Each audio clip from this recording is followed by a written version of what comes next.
try to tell me thoughts they cannot defend. Just what you want to be, you will be in the end.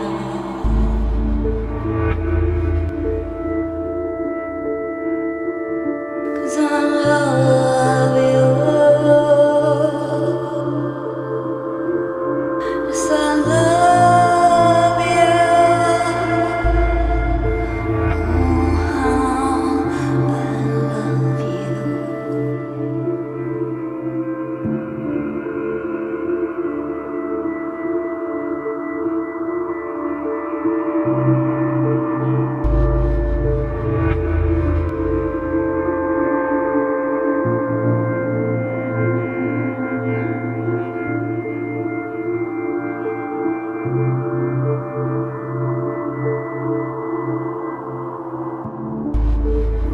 Nights in white satin, never reaching the end. Letters I've written, never meaning to sell. Beauty I've always missed. These eyes before, just what the truth is,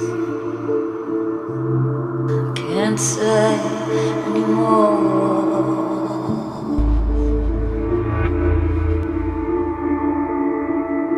'Cause I love you.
Another night slowly closes in, and I feel so lonely. Touching heat, freezing on my skin. I pretend you still hold me. I'm going crazy, I'm losing sleep. I'm in too far, I'm in way too deep over you. I can't believe you're gone. You were the first to be the last. Wherever you go, I'll be with you.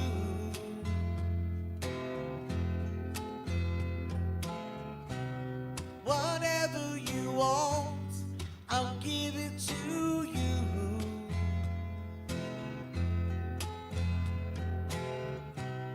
Whenever you need someone to lay your heart in head upon, remember right to the fire, after all the rain, I will be the flame.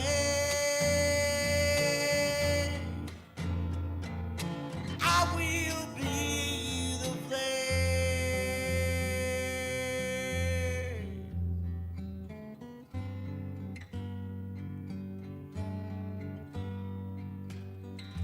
Watching shadows move across the wall, so frightening. I wanna run to you, I wanna call, but I've been hit by lightning. Just can't stand up for falling apart. Can't see through this spell across my heart over you. You'll always be the one. You are the first to be the last. Wherever you go, I'll be with you.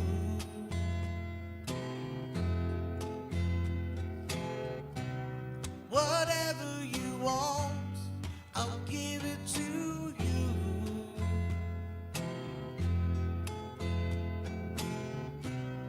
Whenever you need someone to lay your heart in hate upon, remember right to the fire and to all the rain, I will be the flame.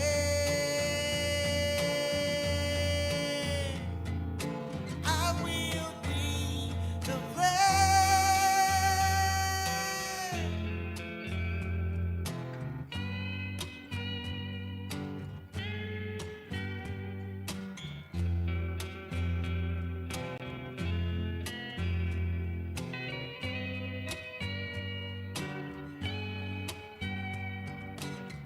I'm going crazy, I'm losing sleep. I'm in too far, I'm in way too deep over you. You'll always be the one. You are the first to be the last. Wherever you go, I'll be with you.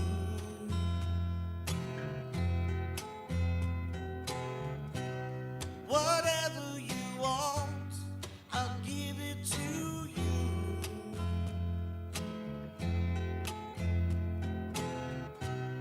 Whenever you need someone to lay your heart in hate upon, remember right to the fire and to all the rain, I will be the flame. I will be the flame.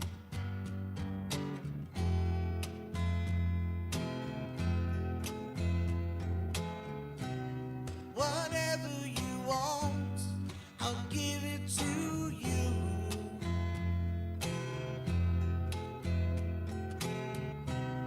Wherever you go, I'll be with you.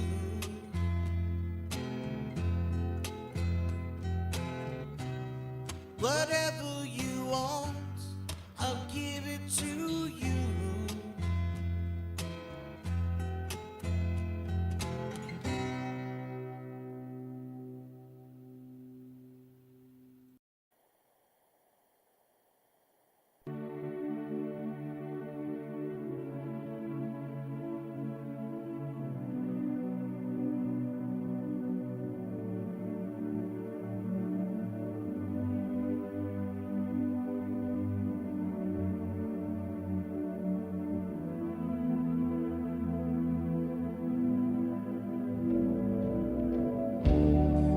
I've had enough of danger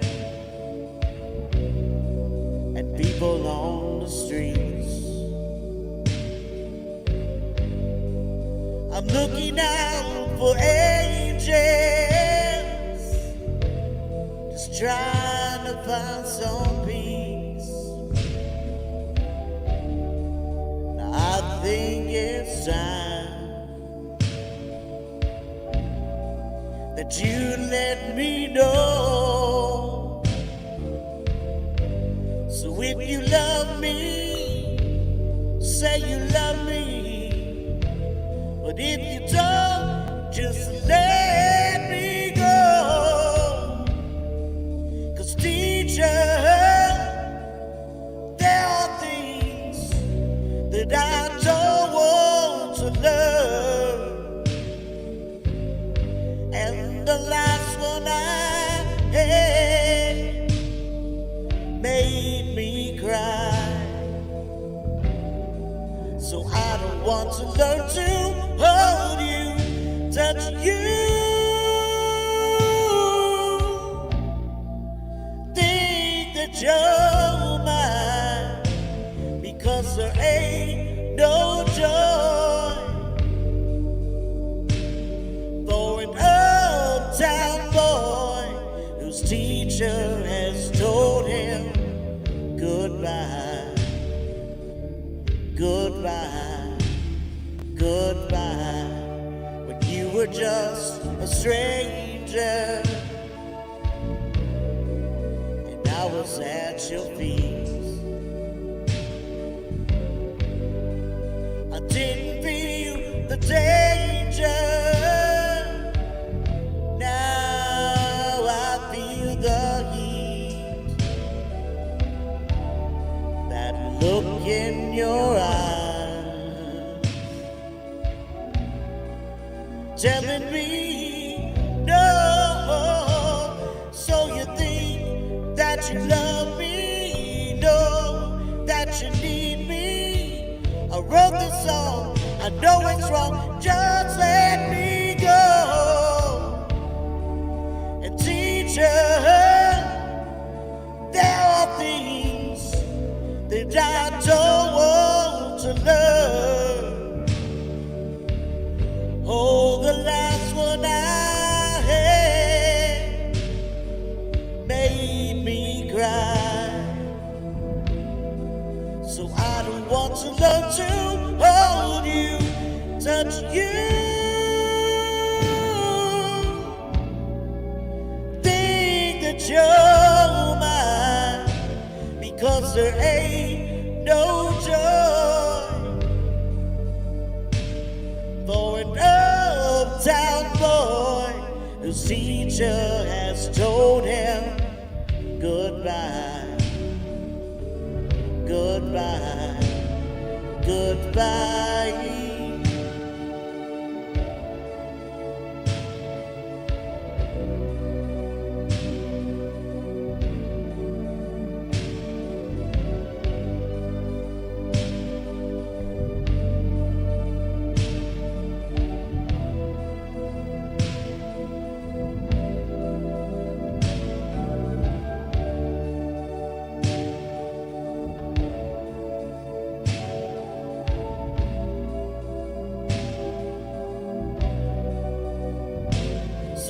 Say that you need me, that you'll never leave me. I know you're wrong, you're not that strong. Let me go. And teacher, there are things that I still have to learn. But the one thing I have is my pride. Oh, so I don't want to learn to hold you, touch you. Think that you're mine, because there ain't no joy for an uptown boy who just isn't willing to try. I'm so cold inside. Maybe just one more try.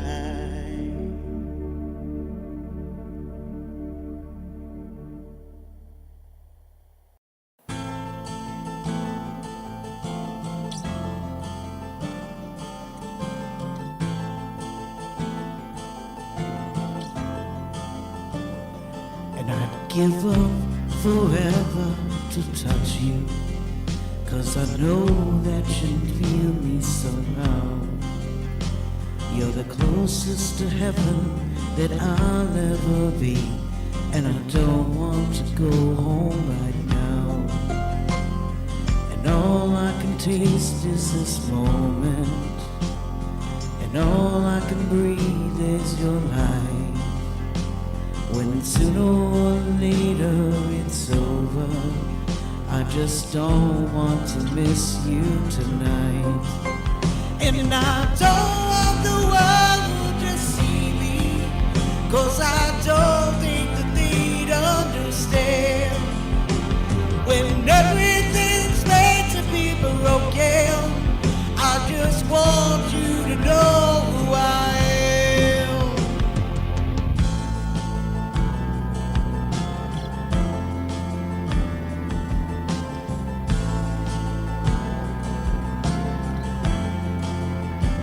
And you can't find the tears that ain't coming, or the moment of truth in your life.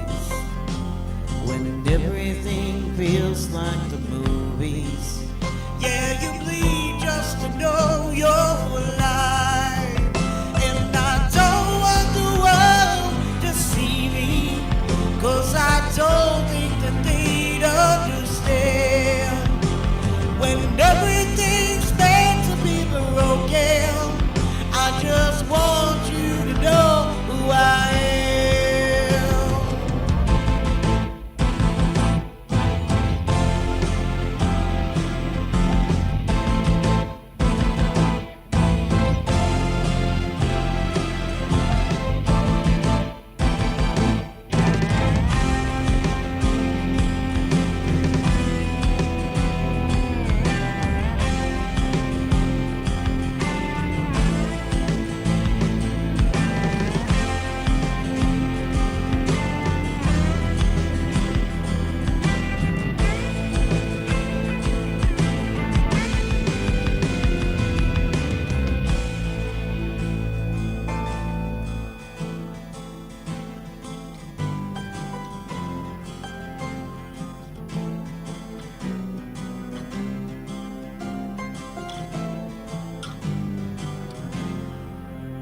And I don't want the world to see me, 'cause I don't think that they'd understand. When everything's meant to be broken, I just want you to know who I am. I just want you to know who I am. I just want you to know who I am.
This hourglass represents your entire life. As you see, the sand from the future is rushing toward you and moving into the past. And if you can really understand the metaphor of this hourglass, you'll understand how life actually works. The only sand that you can actually come in contact with is the sand in the bottleneck. This is the moment of now. And most people are not spending any time realizing that this moment actually exists. We spend time chasing the past, which is moving on into a different direction than where we're going. And we also spend time worrying about the future. Like I always say, don't be a worrier, be a warrior, right? And so this future is full of multiple superposition potential realities. And so a lot of the times we are worrying about things that might not even happen because the future is not set in stone. Potentials are racing toward you, towards this bottleneck.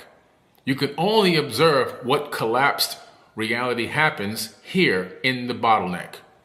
And then as it moves on to the past, we then keep attachments to the past. We keep trauma links to the past. We keep focusing on the past. The past is gone. It's time to heal from your past so that you can manifest a better reality for yourself in the moment of now. Worrying about what happened in the past is torture and self-mental mutilation, okay? We have to understand this because we learn from our past experiences, and that's great. Matter of fact, we wouldn't be who we are today if we didn't learn from the past. Humanity as a whole also learns from its past. We're supposed to learn from our past. When you're a child, when you're a baby, and you're just learning how to walk, and you come close to an electric outlet, your parent might discourage you from touching that outlet, right? By raising their voice a little bit, or maybe moving your hand away, letting you know it's dangerous. Why? Because if you touch it, you'll get electrocuted and potentially unalive yourself. And so knowing that, even as a toddler, after being discouraged several times from touching that electric outlet, but a third or fourth time, we act like we don't even see it anymore. We just pass right by it. Why? Because we've learned from our past experiences that that's not to be touched because there must be some form of danger there. Okay? So we can learn from the past and we should learn from our past. But at the same time, don't hang on to the past so much so that you're living there. You must live in the moment of now. Everything that you want is racing toward you from a higher dimension. The universe is sending everything back at you. If you're stuck in the past, you won't be able to see the blessings that are moving in your directions. You won't be able to discern them as opportunities that you can take advantage of to collapse the reality that you're really looking for. The past is fixed. The future is potential. So no matter what you're worrying about in terms of the future, remember, there are multiple potential future outcomes. In quantum mechanics, this is called superposition. In science, they discovered that multiple future realities exist simultaneously. So what are you worrying for? Why are you panicking? Why are you in fear and anger and frustration at something that hasn't even happened yet? The best thing you can do to manifest the future that you really want is to analyze what you are worrying about. Write it down. Get out a pen and a paper. Write down everything that you are worried about happening in the future. Write them down. And then I want you to, next to each one, start writing potential solutions to those situations. If you can't provide the solution yourself, who can you reach out to that can help you provide the solution? Who can you connect with or network with to help bring a solution to that situation?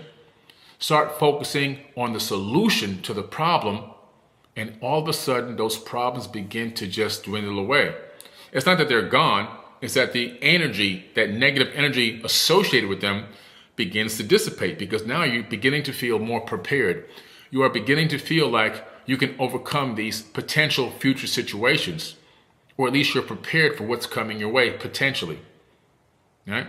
So you can begin to reroute and navigate the future matrix. But if you sit there panicked and worrying, all you're doing is making yourself sick.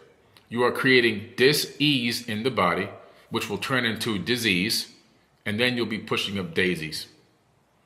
So if you want to change that and you want to be able to collapse the reality that you want, analyze the things that you're worrying about. A lot of the times we are worrying about things that will never truly affect us. Let's focus on the things that we can control now, in the moment of now, like focusing on solutions to potential issues and problems. A genius solves problems before they happen. So let's focus on becoming geniuses, which we all have the capability of doing. And then let's look into that potential future reality, and let's isolate and select a particular future outcome that we feel is beneficial for us. And once you isolate that particular future outcome that you feel is beneficial for you through conscious thought, you haven't gone anywhere, you haven't even left your room or your house or your office, you send your mind outside of space and time to pick out the future reality that you want to bring and manifest in your life. And once you isolate that, you then, again, pen and paper, start making a plan to rendezvous with that future reality, an action plan. Remember, you had the conscious thought, you send your mind outside of space and time to see a future that you would love, that you would want to manifest based on any situation. And then you begin to create your plan on how you're going to use action to attack that. In other words, to actually bring it to fruition through energy exchange. Once you start initiating that energy exchange, you are now fracturing timelines and shifting and changing future realities because you're taking action within the universe. The action that you take in the moment of now has a reciprocating effect on future events. In other words, if I just sit here in my home office here and don't go anywhere, I'm not going to interact with anyone on the outside. If I don't get online and talk to you all, I'm not going to interact with you. If I just sit here and don't move and don't get online and don't speak or talk to anyone for the next 10 years, then I won't affect any future timeline. My timeline will be extremely stale.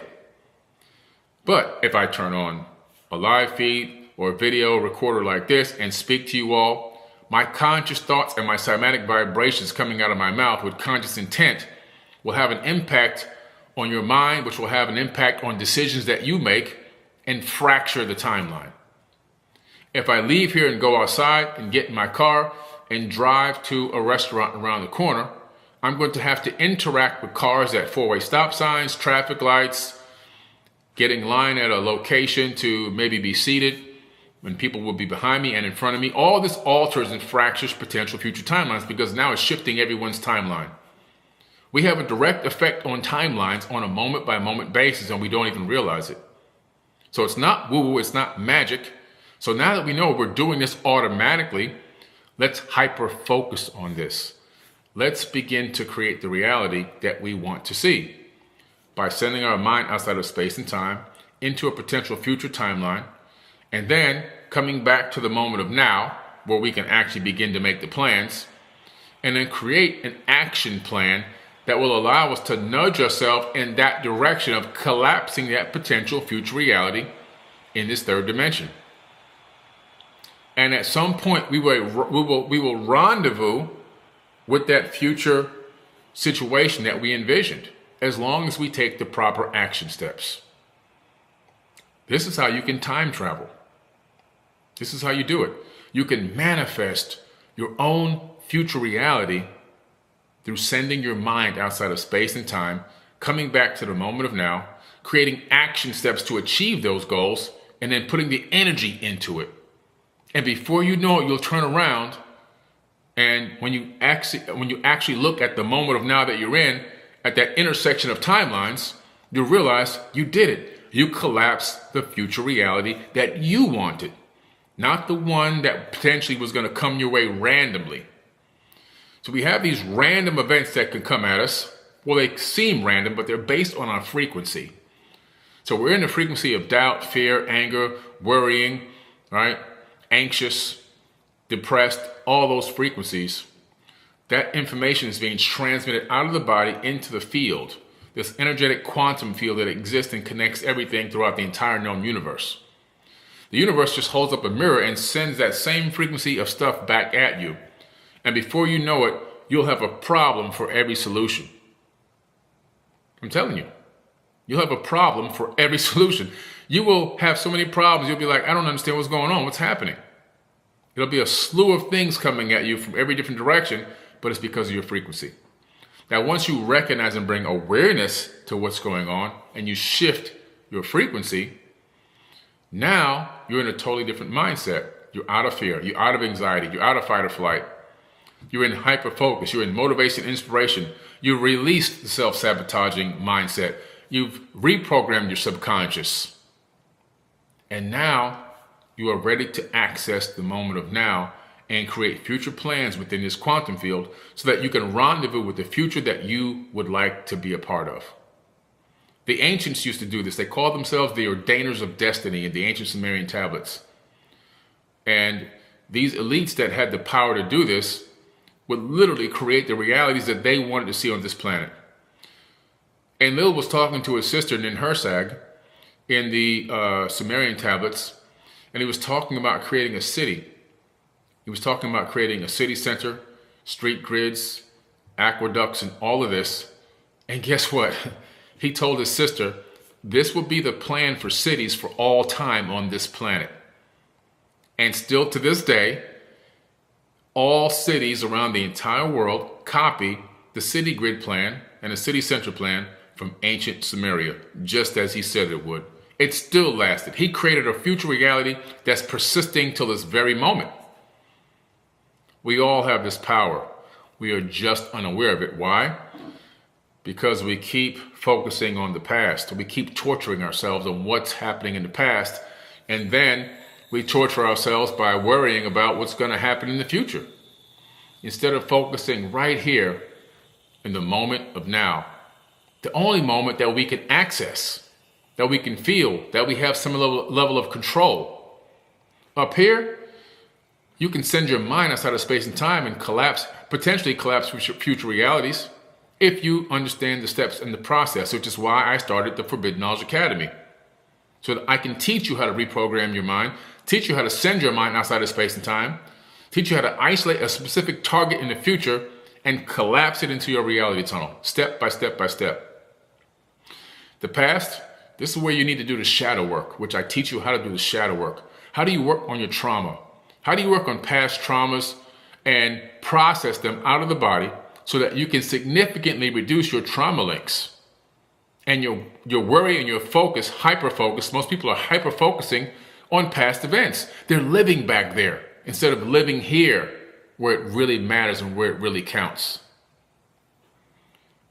This is important information that I teach in the Forbidden Knowledge Academy, which is why we have over 1,250 leaders in there.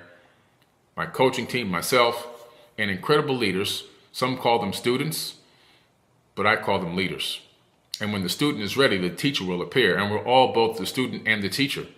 If you want to find your tribe and join a group of people that are working towards the same goal, reprogramming the subconscious, accessing ancient wisdom teachings and analyzing and utilizing them in their life-changing information that's going to alter the way you see reality and help you build a legacy on this planet, and also to usher in a new paradigm shift for mankind on this planet, and of course, build financial wealth and financial security for yourself and your family. All that's inside the academy, which is why I created it. So for the people that are still worrying about what's going to happen in the future, it's creating this anxiety in the body. This anxiety is forcing your body to release cortisol, and the cortisol is spiking. Now you may say, well, it's just me. Well, not really. That spike in cortisol is having an effect on every single person that comes in contact with you within at least 10 feet. So if you are around your family members, your children, your husband or wife, or boyfriend or girlfriend, your better half, whoever that is, your partner, at work, around other co-workers and so forth, or wherever you are, that cortisol spike that you're experiencing is actually spiking the cortisol of the people around you. Why? Because I learned this when I took classes at MIT in applied neuroscience.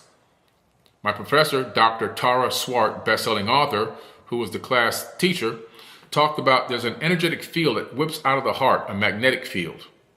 It extends up to 10 feet, sometimes as much as 15, 20 feet, depending on the person. Now that energetic magnetic field that's scientifically proven, that's this torus energy field whipping out of the heart, it actually attracts some of the hormones in the body. And when cortisol spikes, it rides out of the body on this magnetic grid that's pumping out of your heart chakra.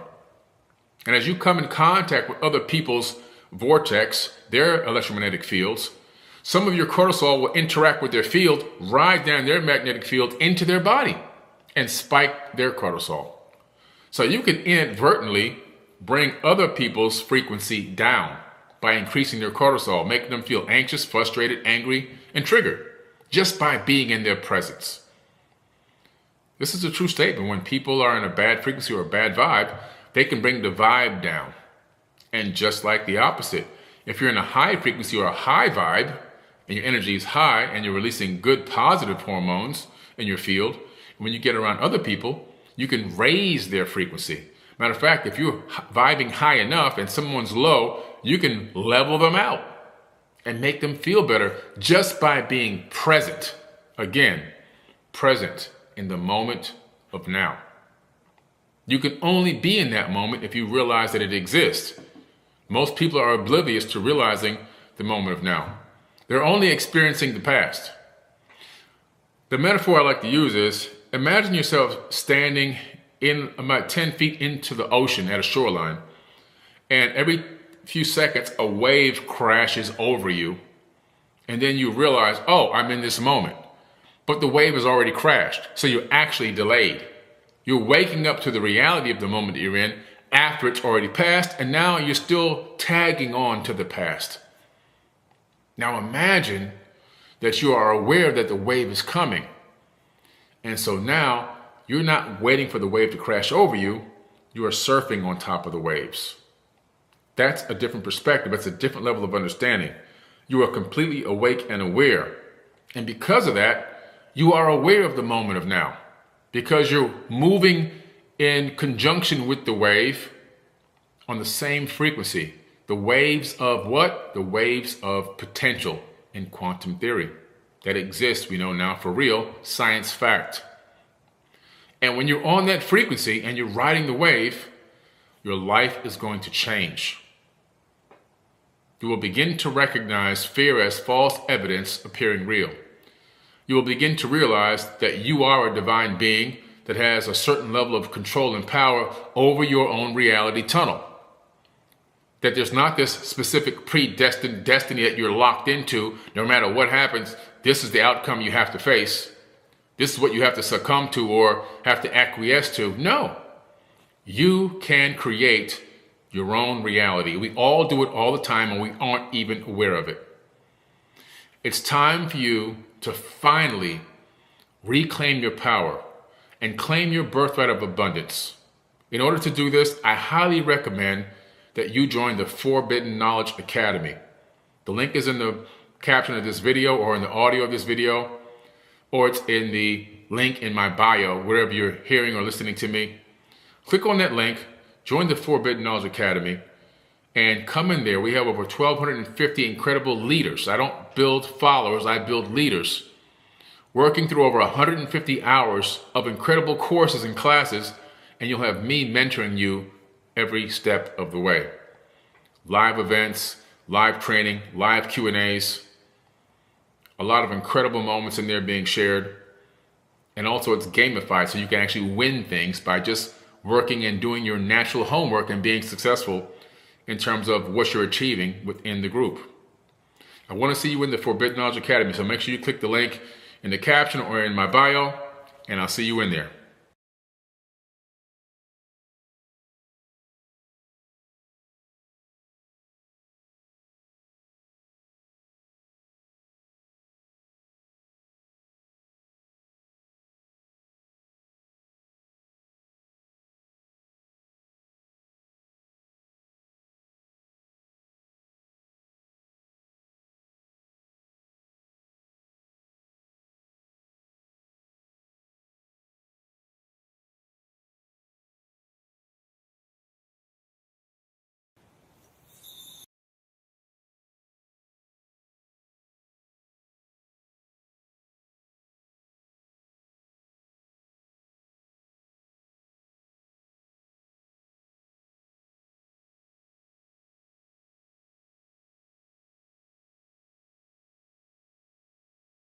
natural homework and being successful in terms of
studio wall. 'Cause I'm the concert hall.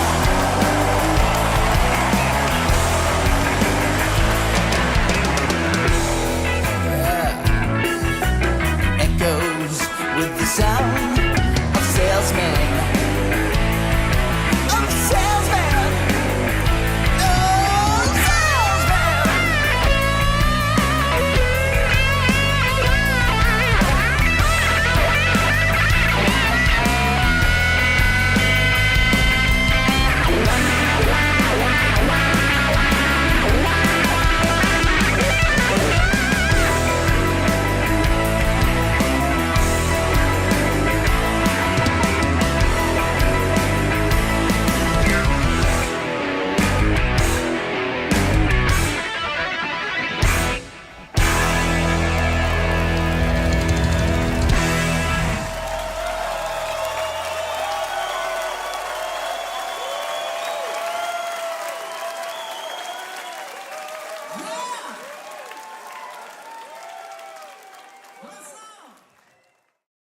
Let me guess. You're doing all the affirmations.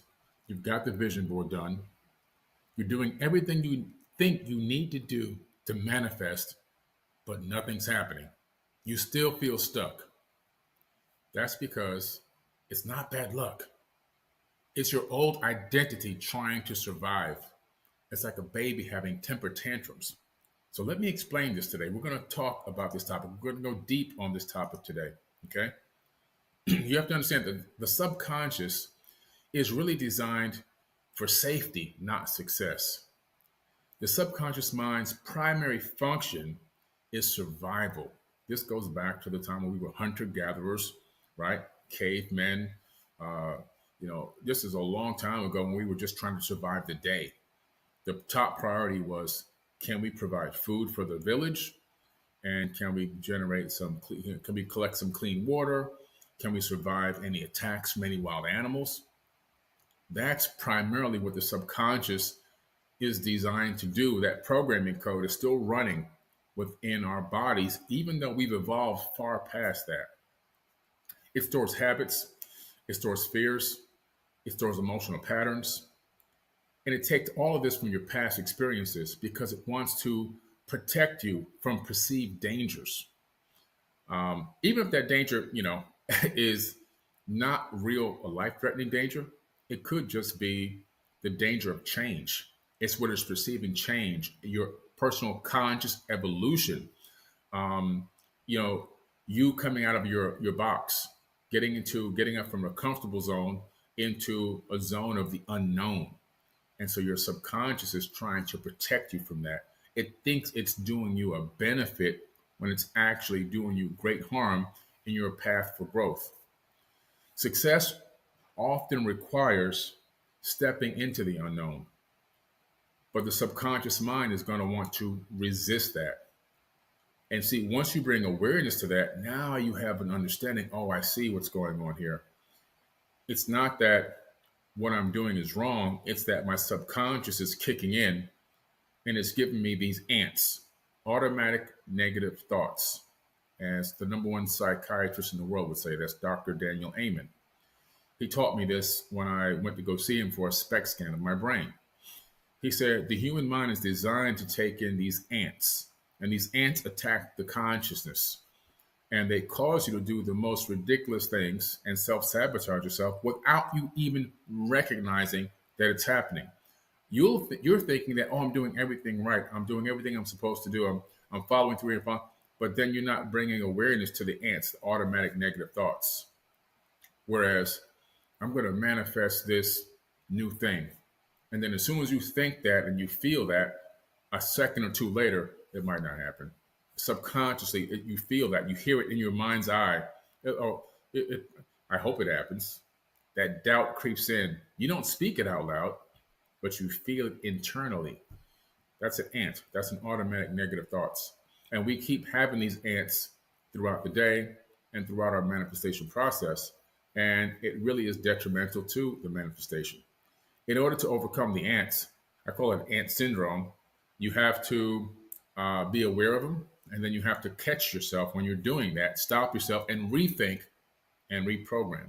Okay. So this is all about, understanding growth, your conscious growth, separating yourself from your thoughts and observing your thoughts so that you can reprogram your subconscious. When you become the observer of your thoughts, that's when you're reaching a level where you can really mold your reality. Growth is going to trigger internal resistance. um, as a baby is growing up, it's trying to experiment and express and feel new things and check out new things, very curious. But you won't let a baby go put its finger in an electric outlet. All right. You'll be like, no, don't do that. And then the baby's going to cry because I wanted to touch that thing. I don't know what it is. I want to experience it. And so, even though what you did to stop the baby from electrocuting itself was a good thing, the baby is perceiving it as you're holding it back, right? It wants to grow and you're stopping it from growing. It wants to express and feel, it wants to experience, and you're stopping it from experiencing that. So now the baby's frustrated. You see? I'm just trying to give you an analogy that you can compare to in your own life. Every time you stretch to a new level, a new mindset is going to develop.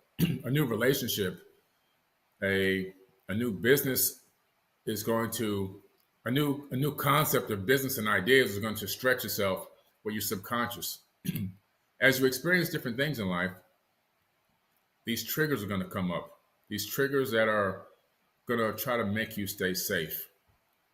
So if you're trying to expand in business, you're trying to go to areas that have never been tapped into before by yourself, all of a sudden there'll be some resistance there from your subconscious because it doesn't want you to grow that far. Because what if it fails, right?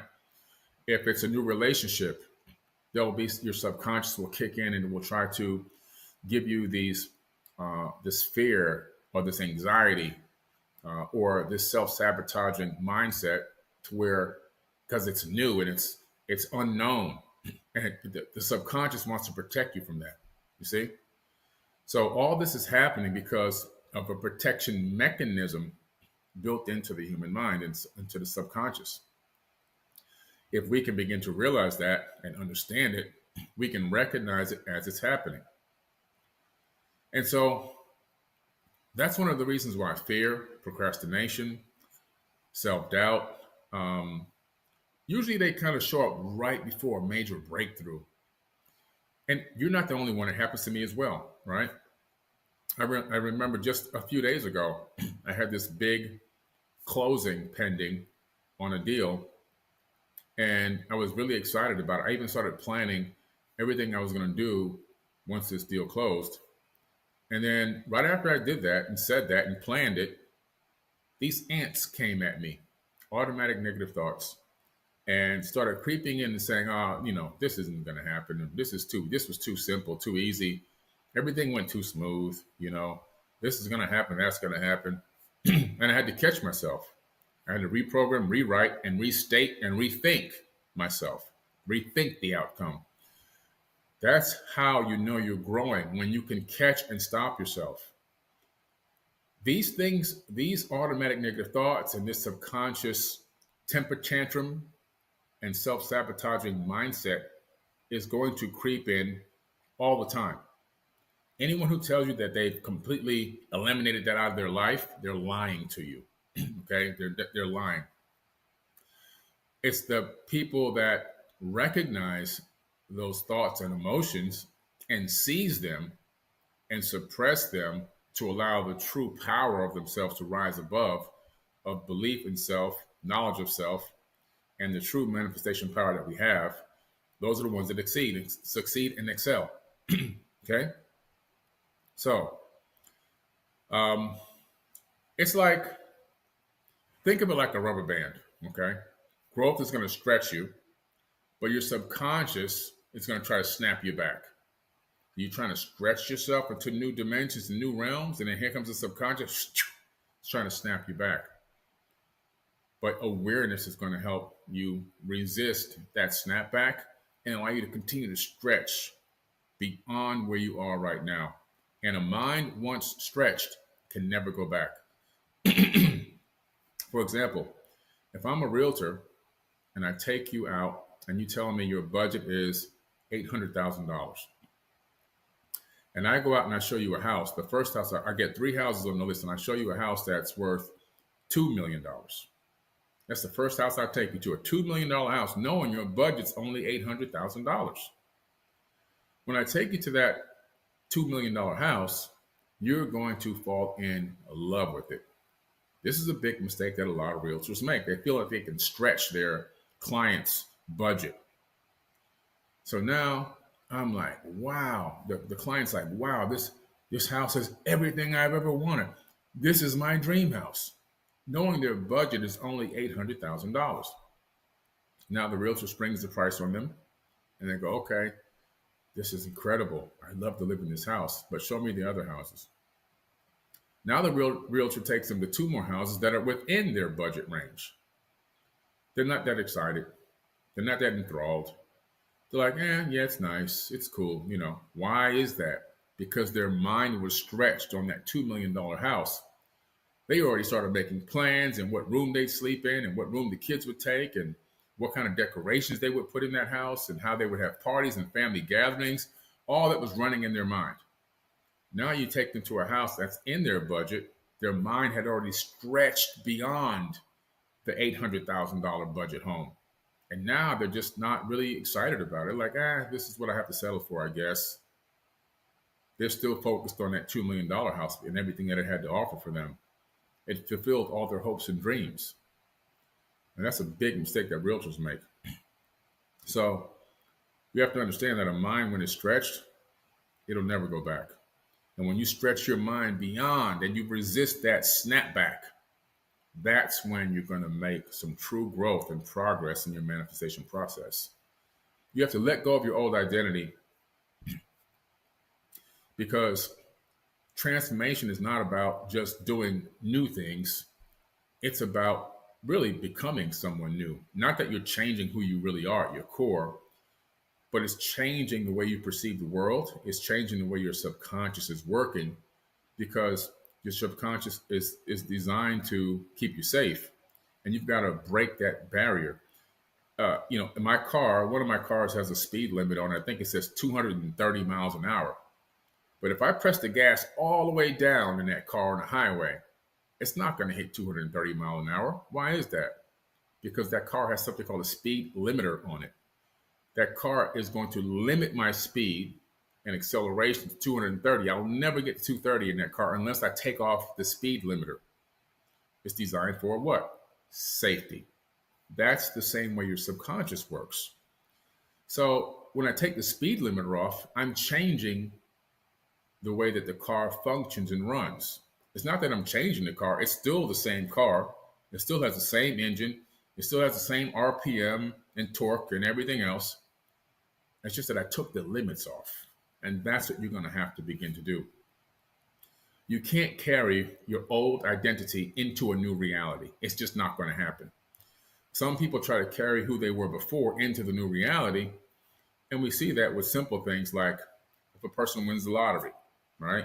They win the lottery, they get paid millions of dollars. And what's the statistic? Mostly, I think it's like 98% of people who win the lottery are broke within the next 3 to 5 years, because they're taking the existing mindset and subconscious into a new financial reality. Those two don't go together. And so that's why it fails. You see, they would have had to change who they were, not change who they were by becoming something fake, but they would have had to obtain new levels of financial literacy knowledge so that they can apply it and become a new version of themselves to match up with the finances, so that they can now move into the future with that new money, that new wealth, and actually expand on that instead of deplete it. And that's what I'm talking about. You have to change, right? Visualization, affirmations, they're all aligned to help you seed the new identity. It's like planting seeds. And you just now need to allow those seeds to take root and grow. For them to take root, that's the reprogramming of the subconscious mind. That's the process of reprogramming the subconscious mind so that it can take root. And then practicing your exercises by catching yourself when you're not in alignment. That's the water That's the sunlight on those seeds. In other words, I had the opportunity, have this deal that I'm working on closing. I did everything I was required to do, and now negative thoughts creep in. I catch myself. That's the water. I restate myself. I rethink what I'm thinking about this deal. That's the sunshine. Now those seeds in the subconscious, they're continuing to grow, right? I'm growing huge, massive trees out of the subconscious. It's a whole new way of thinking, a whole new way of understanding yourself at your true core, tapping in and observing yourself because we're multidimensional beings. We're not tied and bound by the third dimension.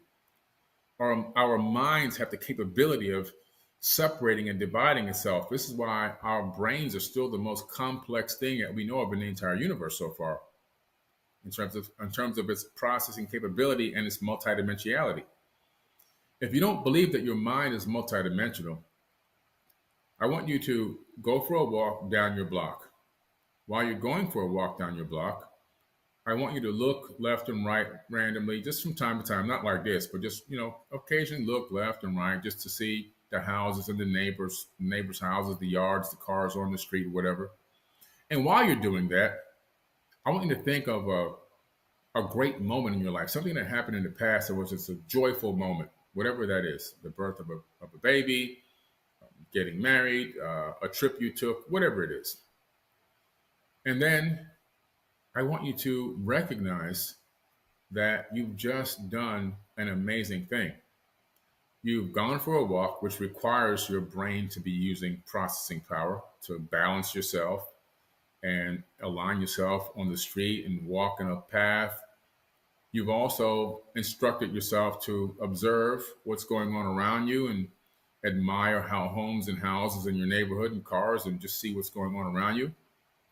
And then on top of that, you've sent your mind into the past in real time to an old memory and to re-experience the emotions of that memory while you're doing all the other things. So if that doesn't tell you that you're multidimensional and your mind is capable of incredible things, I don't know what else to say. We are so incredible. We're incredible beings. We have incredible powers that we just take for granted because we're not aware that we're doing these things. It's just something that just becomes so natural to us. We haven't really analyzed what kind of capabilities we're exercising on a moment by moment basis. So you've got to gracefully evolve into the new version of you. And this journey is really spiritual. It's not about forcing. It's more about surrender, right? Surrendering to your new identity. When you're forcing, you're chasing. When you're surrendering, it's like you're allowing this to come to you, this new reality, this new understanding, this new awareness is coming toward you. You're accepting it and you're moving in that new frequency. You want to thank the old version of you because it got you this far. It really moved you into this paradigm in the place you are now to even try to experience this new reality or find out how you can reprogram yourself to get to this new level. You wouldn't be listening to my voice now if it wasn't for your old self. It's just that the new one has so much more to offer. And you can release your old version of yourself with love and gratitude. So I release my old self. I love my old self. I have gratitude for my old self. At the same time, I'm excited for the new version of myself as I move into this new paradigm, this new reality that I'm taking part in co-creating. It's a whole new way of thinking and seeing who you are and your place in this multiverse. You want to step into the version of you who has already lived the life you desire. It's claiming it before you've claimed it. It's knowing the end before the end. It's a new way of being. It's commanding your reality into existence. You're going to make choices from that frequency. You're going to think from that frequency. You're going to act from that frequency. And now you are in alignment with abundance. You are in alignment with what you want to manifest into your reality.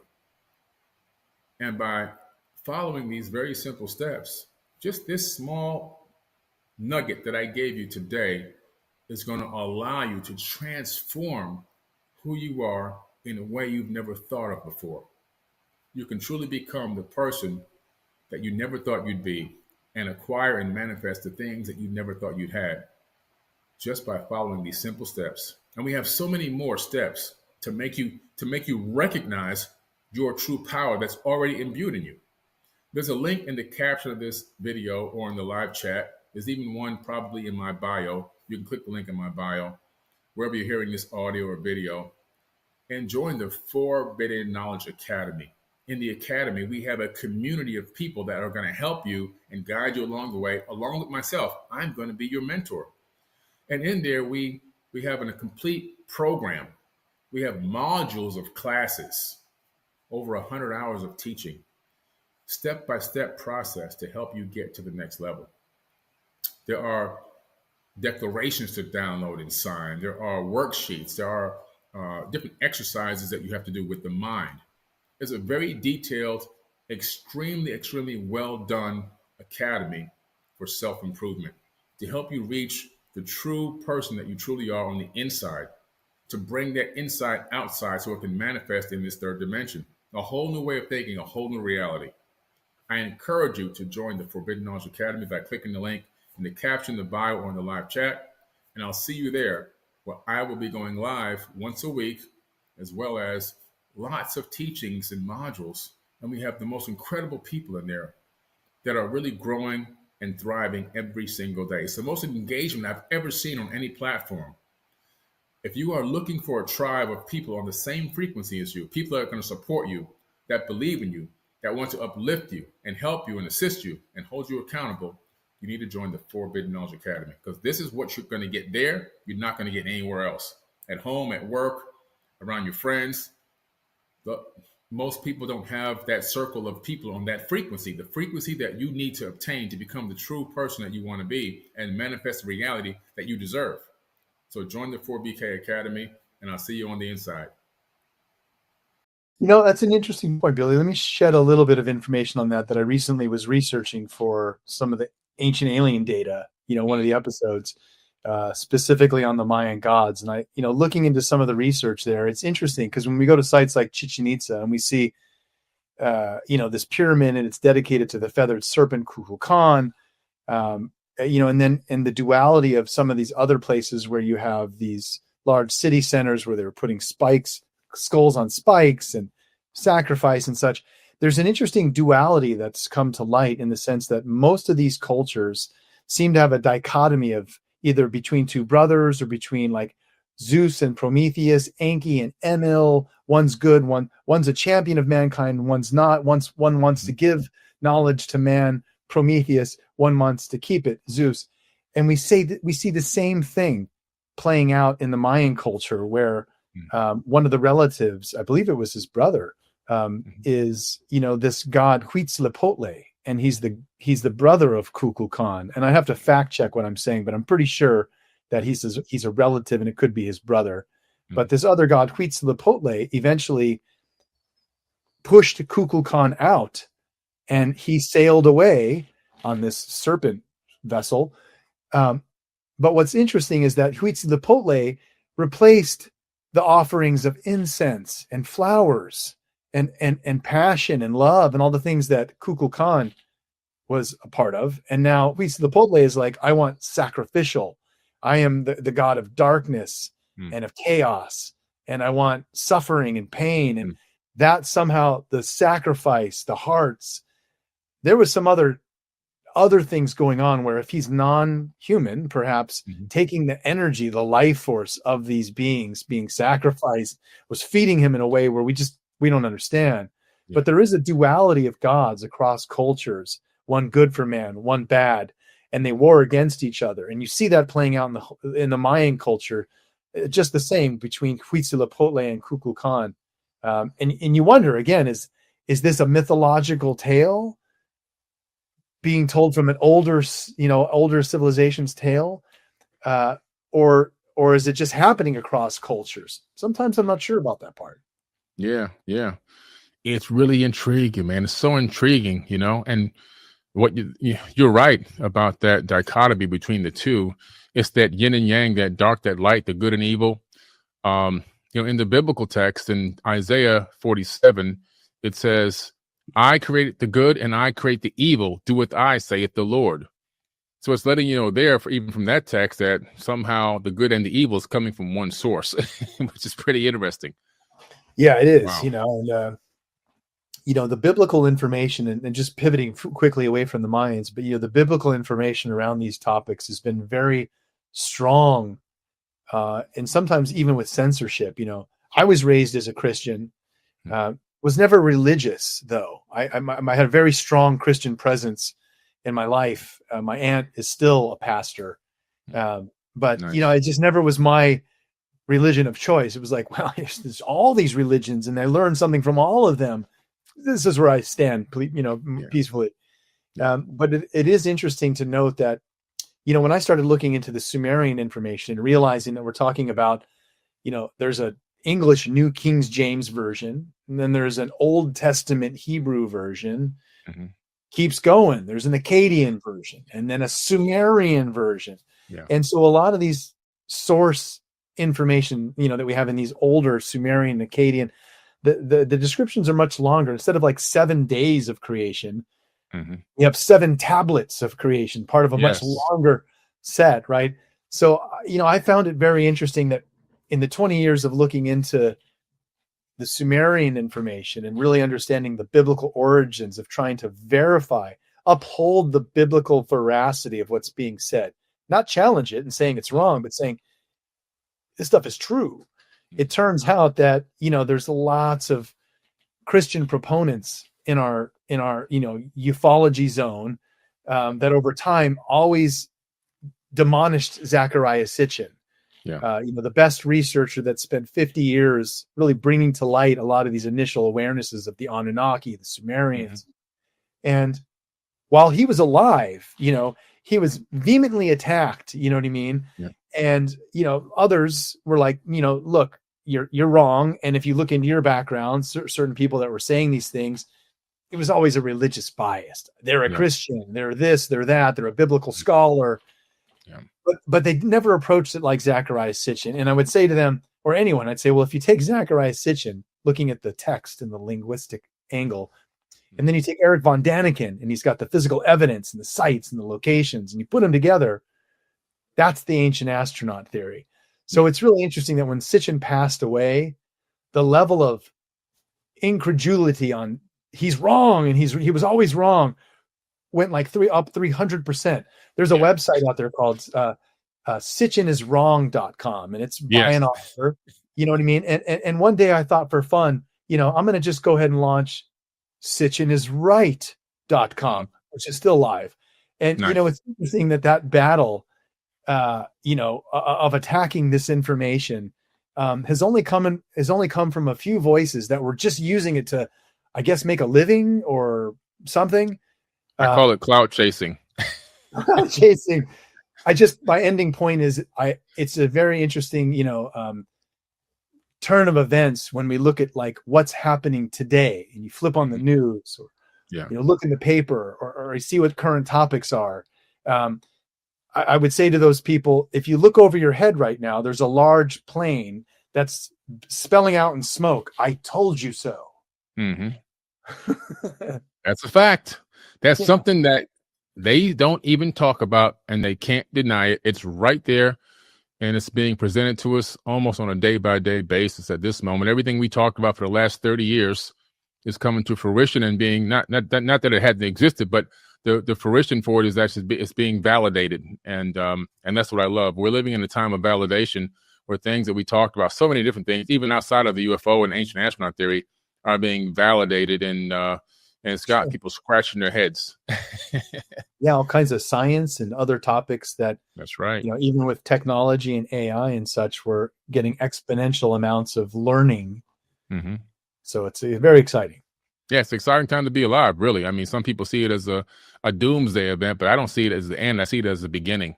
I heard somewhere, real quickly, I heard somewhere, around thought that, if you maintain a thought for 16 seconds and take it beyond that, you're actually helping materialize what you want, right? And so that can be a good thing if you're focusing on obtaining things that are going to help benefit your life or your family, and you spend more than 16 seconds focusing on that and Mhm. bringing it to fruition, it's not a bad thing. But perhaps don't spend more than 16 seconds saying bad things or worrying about, oh my God, the end of the world. There's a planet hiding behind the sun and it's going to kill us. Yeah. What can you do about it? Right. Nothing. Nothing. Don't worry about it. You know what I mean? Yeah. Plus, it's probably not even true. So don't worry about it, you know? Yeah. Yeah. Just live your life, man, and enjoy your family, enjoy your friends, love one another, and try to be the best of assistance you can to everybody, and follow your passions. That's really what living is all about. Yeah, that sounds good. That's a good life philosophy for sure. Yeah, man. In these ancient texts, they talk about these other beings called the Igigi.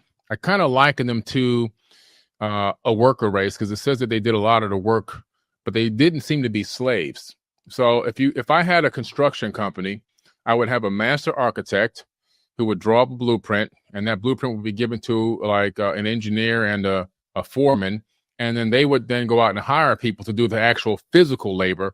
So it seems like the Igigi were on the physical labor level of this pyramid of work. And it seems like they may have been running a concurrent civilization on Earth and also on Mars.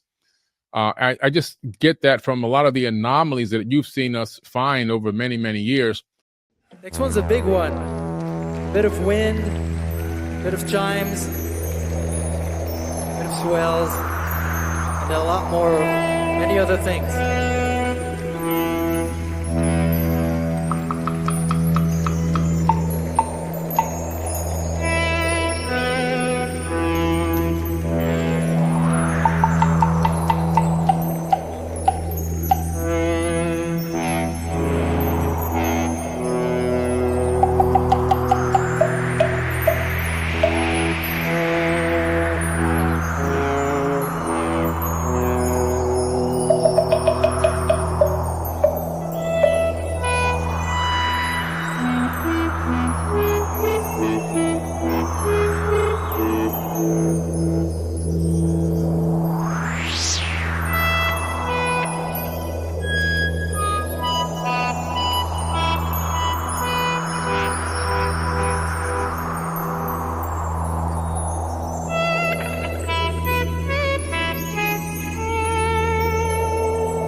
secret river route from the keys of ice.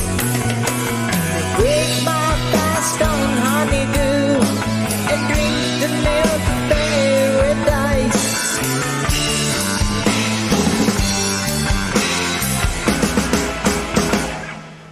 I've heard the whisper tales of immortality,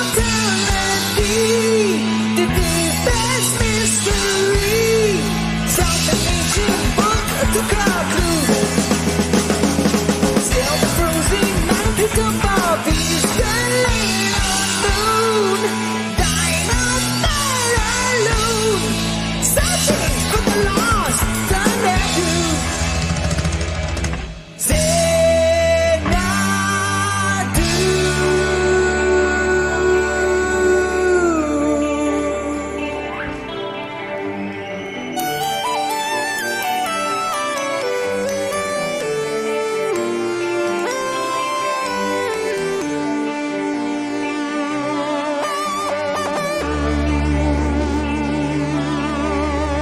Standing in the pleasure dome, they creep by cool block on.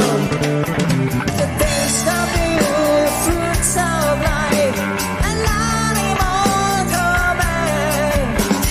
From the sacred river of the these hills of Mars. For I will dine on honeydew and drink the milk of paradise. Oh, paradise!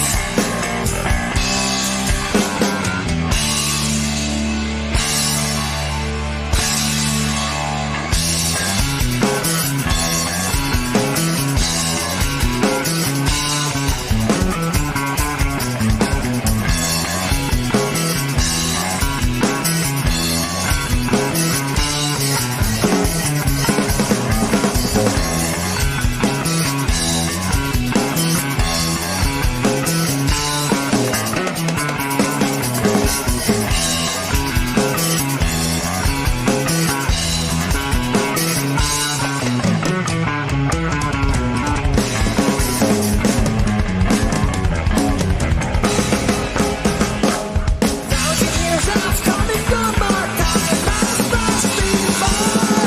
Sun blue in the sky, frozen in an everlasting blue. Waiting for the world to end, weary of the night, praying for the light, breathing of the lost in the truth.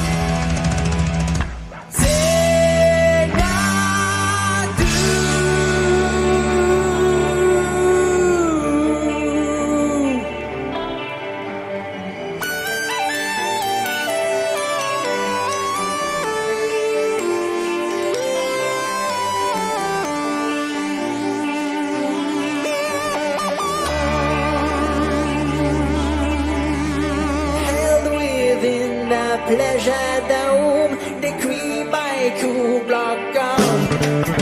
The taste my better triumph as the last immortal man. Nevermore shall I return to walk these streets of ice. For I will dine on honeydew and drop the milk of paradise. Oh, is it paradise?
Hey, this is our third time uploading this video. We just got it pulled down and got a warning. This video has been removed for violating YouTube's community guidelines.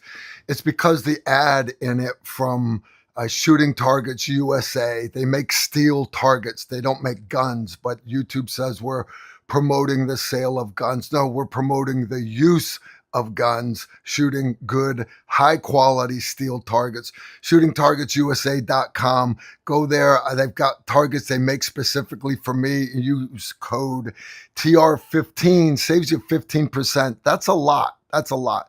Anyways, our third attempt trying to upload this video. Thanks, YouTube.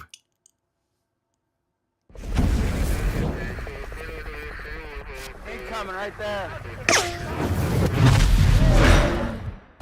Guys, today we're going to talk about the FK Burno PSD Compact, right? If you want to support our channel, you can support us on Patreon, patreon.com. If you're interested in taking classes, we're all over the US this year. You can check out our classes at tacticalrifleman.com.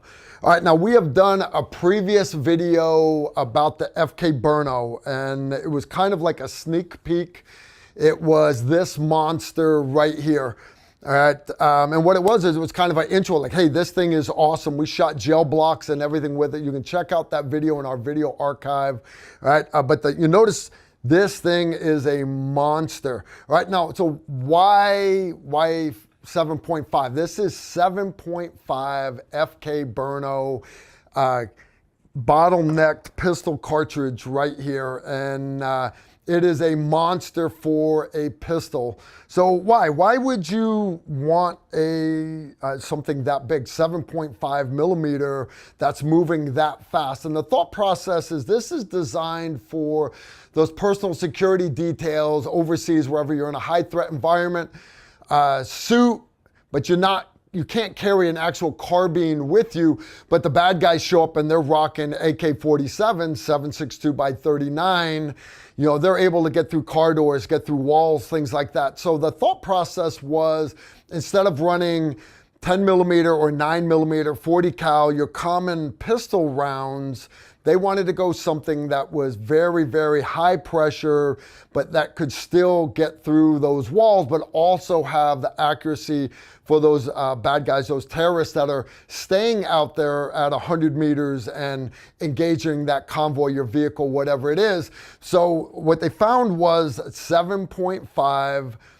This round, guys, easily accurate at 100 meters, but more importantly, at 100 meters, the 7.5 round still has enough energy to get through those car doors, still get through that light body armor, and totally badass. So anyways, we did a review and we're getting ready to release the video, and then FK Burno stopped importing the gun into the US. Okay. Still my favorite gun if I'm going to be going anywhere with, you're going to be traveling up in the Rocky Mountains. You know, you got mountain lions and bears around. I'm not carrying no big ass Desert Eagle or wheel gun. That was my semi-auto pistol that I carry. Okay, no big deal. So FK Burno is a Czech company, right? But there's another US company called Takosa that started to import the FK Burno guns again, right? So what they brought, then they sent me one of these. This is the FK Burno PSD Compact, right? Takosa is the only company bringing them in, and they're the sole producer of the 7.5K ammo, right? Now, you can run other ammo through it. You can get a conversion barrel or even take 9 mil, but it comes as an option. I got the 10 millimeter barrel, which also allows me to shoot 40 Smith & Wesson ammo through it to practice with. But this gun right here, you'll see it's a little bit smaller than its big brother, all right? Quite a bit lighter. Even though it only looks a little bit smaller, I'm here to tell you from a carry standpoint, this thing is badass. So I want to get a little deeper into it. All right, now you notice I'm running an optic on it. The slide comes pre-cut with the Acro footprint. I'm running the Acro from Aimpoint on it, enclosed emitter. Single dot in the middle, bomb-proof optic. All right. Now the pistol comes in at $1,500 MSRP. Can you catch it a little bit cheaper? Yeah, you can from place to place. All right. Now notice the grip is just a little bit shorter. All right. Grip-wise, a little bit shorter. Magazine-wise, you're going to have 2 rounds less in the magazine. All right, but if you're running the old magazines, they're going to stick out just a little bit. They still fit. The PSD Compact, they do. Now you'll notice that the barrel is 1 inch shorter than the Big Brother. All right, and that doesn't sound like a lot. Now, first off, it makes it a lot more easier for everyday carry. All right, this thing's not designed to be on your gun belt. Think EDC, personal security detail. You've got it underneath a suit, or in my case, I've got it out hunting, or I'm out hiking through the woods, wherever. Right, so easier to conceal. Now, losing that 1 inch, you are losing 100 feet per second muzzle velocity. All right, and in turn, loss of muzzle velocity, you're losing 100 foot-pounds of energy. Right, it's still a fairly heavy pistol. It comes in at 2.3 pounds. There's a lot of metal here, guys. Right, magazines.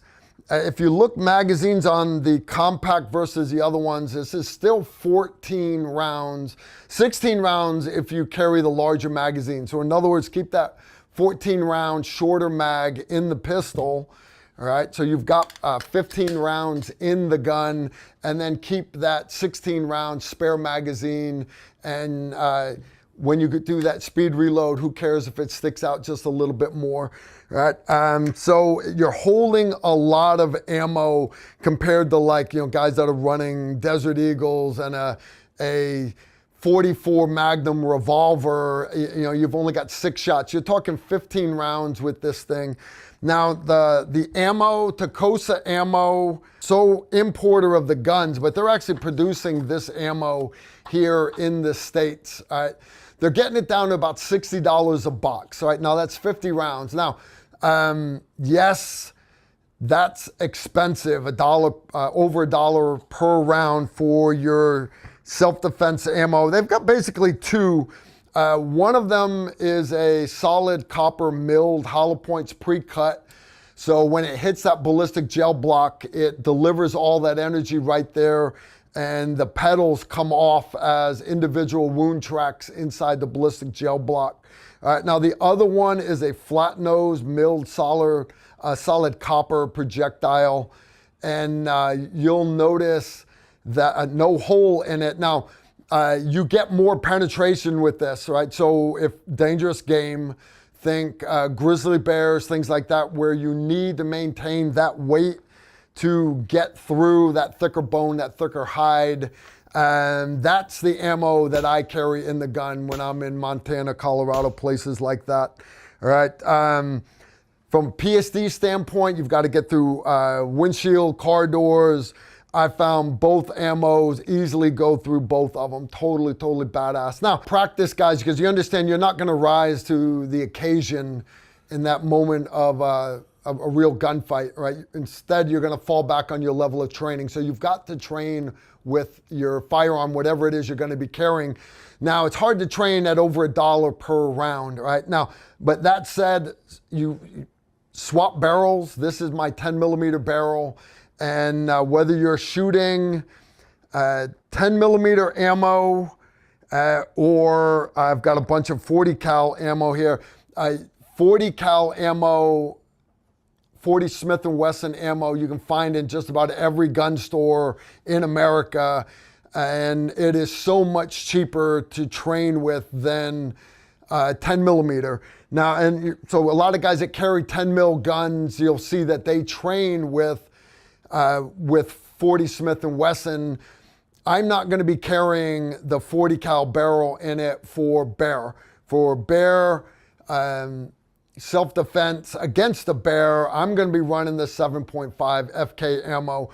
What I found for training wise, if you run high-powered 40 cal ammo, the gun runs flawlessly. If you're running cheap, low velocity 40 cal ammo, you get a couple light failure to failure to properly feed the rounds.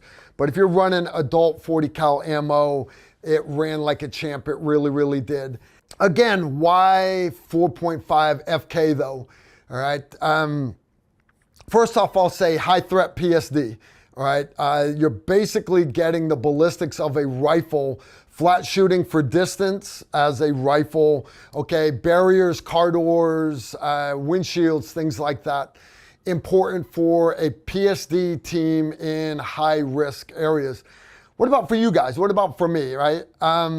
Hunting, you can hunt with this. All right, Emery dropped a great whitetail deer buck with it. All right, flat shooting for distances, okay? Me, not so much. Where you're gonna see me using this.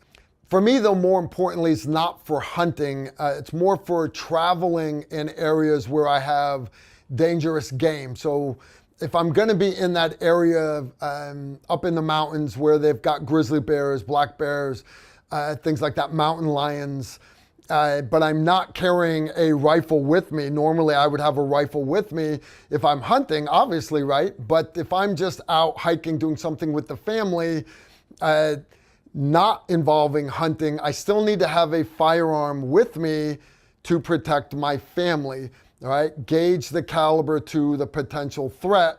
If you're in an area that's got grizzly bears, you need to bring an adult weapon with you. Honestly, this is the exact pistol that I carried on my last trip up in Montana. I went up there to help out some other guys hunting. I didn't even take my rifle with me out of the car. The trip wasn't about me, it was about the other vets that were out there hunting. But this was the pistol that I had on me. Okay, guys, again, this is not for EDC. It's not for you going to the mall with your family. It's not for you to go to church, not at all. All right. It's kind of like, don't get me wrong, it'd be better than carrying a Desert Eagle to church. All right, but not a lot better. All right, there are better firearms. But again, gauge the firearm that you're going to carry for whatever the threats are. All right, now, maybe not for me, EDC, but it is a home run for all those other jobs. So whether it is high threat PSD, whether you're in an area that has dangerous game, the FK Burno, PSD compact, this thing is a home run without a doubt. You're interested in more details, or perhaps you want to take some classes with us, you can check it all out at tacticalrifleman.com. Y'all take care and shoot straight. If you like this video, make sure to like, comment, and subscribe. Also, make sure you follow us on Facebook, Instagram, and Twitter so you don't miss out on anything.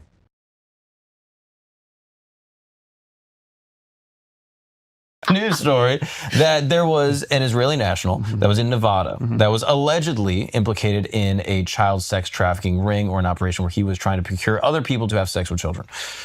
And then he was arrested, detained in Nevada, and then deported and basically ostensibly extradited to Israel and then released by the Israeli government. People are looking at this as some sort of unfair deal the United States has with Israel, where some of the worst criminals that are attempting to offend our citizens are then getting released with impunity in their own nation. And this isn't the first time that has happened. Yeah. This is... why does that happen? I can tell you why. You're not going to like the answer why. But it happens, and it will continue to happen. So we don't know what we stumbled into. We had the Nevada police, we had local police, who stumbled into something that had an international footprint. So it could have been a coordinated intelligence operation between the United States and Israel, and Nevada stepped into the middle of it, not realizing that both the US federal government and the Israeli government understood what was happening.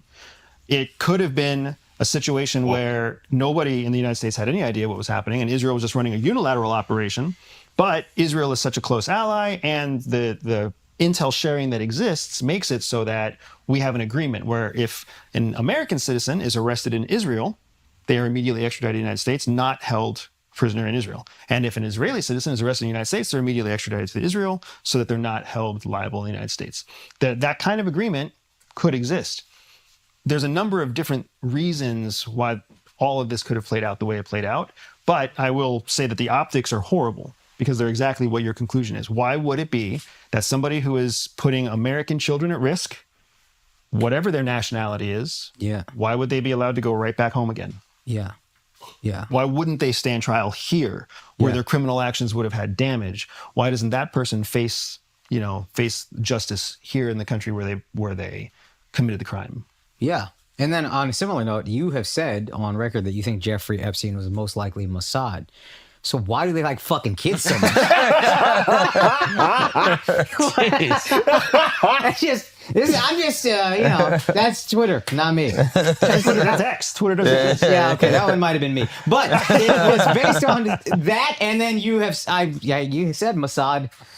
Jeffrey Epstein was most likely Mossad. Yeah, so the Epstein thing is really interesting because I don't spend a lot of time digging into the topics that I didn't care that much about it until the list disappeared. Now, this is crazy. Yeah, so it's funny because I actually had a conversation with another intelligent friend of mine where we who had federal background, and we were talking about what could have happened here. Like, how does this play out the way that it plays out? How does somebody who is accused of such heinous crimes, who's already in custody, and then who was part of a campaign promise, how does it still get covered up? How does it still get redacted from public purview?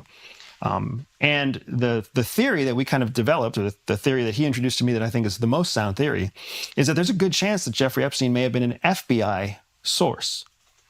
Not a CIA source, not a Mossad source. I mean, he may have been a Mossad source and a million other sources. But if he was an FBI, what's known as an FBI CI, covert informant, if he was an FBI CI, he could have been in a position where he was safe from any charges. Instead, he was reporting to FBI the more egregious criminal activity of all the clients that he was supporting, the people whose bank accounts he was moving and building, the people whose abuses he was building, the foreigners who were coming to his parties. Like, he could have been a pretty incredible source of information, not to CIA, because CIA doesn't work that way, but he could have worked with FBI and been given protection. You see how that sounds like you still work for CIA, right? Where you're like, it's the FBI. You get how he's like, we wouldn't do such a thing. We would, but we can't. Okay. We can't. Okay. We can't because the CIA can't work with an American citizen without going through the FBI to get there. Okay. It has to do with authorities. Okay. Yeah, we would do all sorts of horrible shit. Okay. That's good. I'm glad you acknowledge that. I heard somebody, I don't remember who, but they said that about Israel and Palestine. They're like, this is just war. That's all. This is what it's been throughout history. This is war. This is politics. This is espionage. We're going to be a part of some horrendous things in the effort to preserve our power. Yeah. Now, I guess my question would be, what could we get that's so valuable that the trade-off makes it worth it? With Epstein? With Epstein and children getting molested and all these horrible things. You're not going to like this answer either, but... no, I don't have to like it. I just want to know what it could be. X isn't going to like it either. Okay. So you protect a CI, you protect a clandestine source of information at all costs because every future CI is watching what happens to today's CI. So as somebody as heinous as Epstein, right, accused of everything he's been accused of, if he's just one of, say, 30 massive FBI confidential informants who are out there, if we turn him over to the public, if we break our agreement with him, then everybody else is like, well, fuck, I'm not going to work with FBI. I'm not going to rat anybody out. I'm not going to narc ever because even FBI won't cover my back, right? They won't put me in witness protection. They won't keep my secret. I'm not even saying if he's a confidential informant, no one else would know that he was working with you. That's a great point. Except that when the files are released, the files will tell you. When he gets jammed up. Got it. Okay. I guess. And then think about that. If they try to keep those files hidden, this is what I think is happening to JFK. I think JFK had some sort of connection in there that shows that he was in some way working with or colluding with some element of either our government or foreign government. And we just can't carve that part out because every time you release some files, those files say nothing. And then you hold other files back and they're like, what's in those files? So you can never get to the core of exoneration. So you don't think it was just Lee Harvey acting alone with JFK? You think they're... I think we don't. Well, oh yeah. So I don't know. I don't even know that the assassination is what's being hidden in the JFK files. Okay. It could have been something tangential to the assassination, right? And that's the same thing with Jeffrey Epstein. What we're all looking for is some kind of smoking gun that says he was working for Mossad or he was working for CIA. It all could be tangential.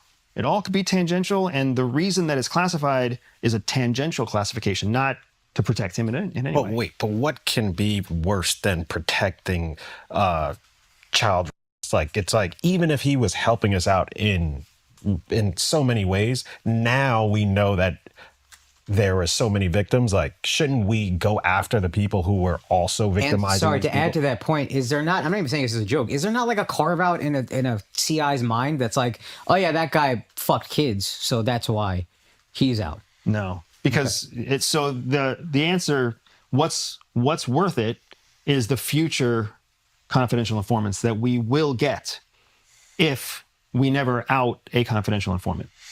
That's the benefit. Okay. Not just this year, but next year and 2 years from now and 10 years from now, right? Because if we ever out a confidential informant, then every confidential is going to think twice about ever working. It is interesting because with this specific crime, it is so heinous that I don't think people can see past it. But like, I think like, Whitey Bulger, like in Boston becomes a CO. Or a CI, and he's working as an informant with the FBI, and they let him do crime. Murder people, sell drugs. These are things we can kind of wrap our mind around. And we kind of let it go, and they're like, oh yeah, well, they were using him to get to all these guys, and they were able to get 100 of them, and they killed, 10 other people. Who cares? Yeah. And we kind of were like, all right, whatever. But with this crime, it's so heinous that we can't see through it, but I think in the mind of...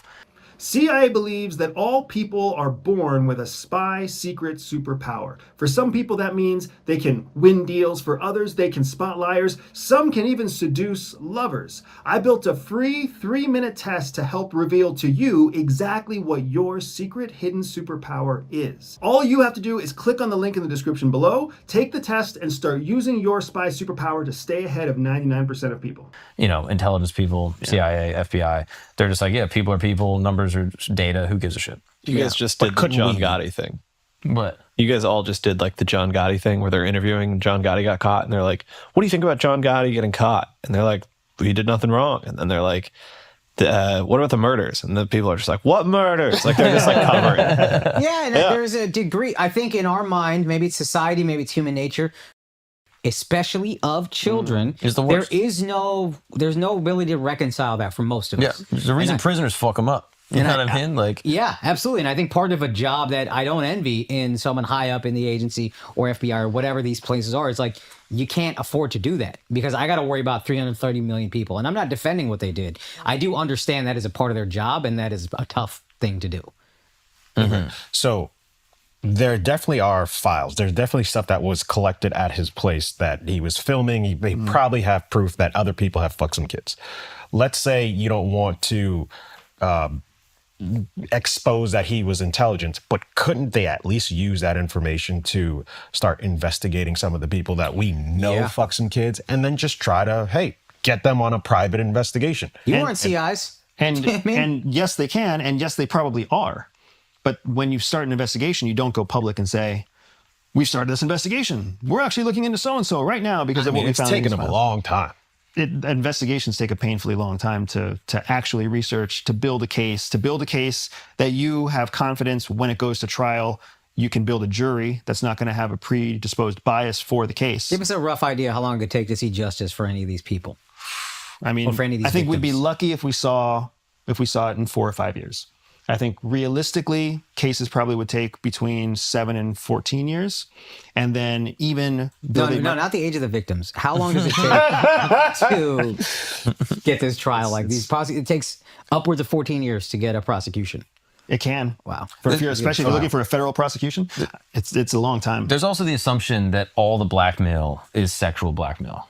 True. Which I mean, Sauter kind of pointed that out to us, and I think it's like a good distinction. Like, some of it obviously is, but some of it is just a dinner that he has with, a former head of state or with a very wealthy investor, and just listening to the conversation. And so it's like, oh, there's blackmail of Bill Gates, there's blackmail of this person.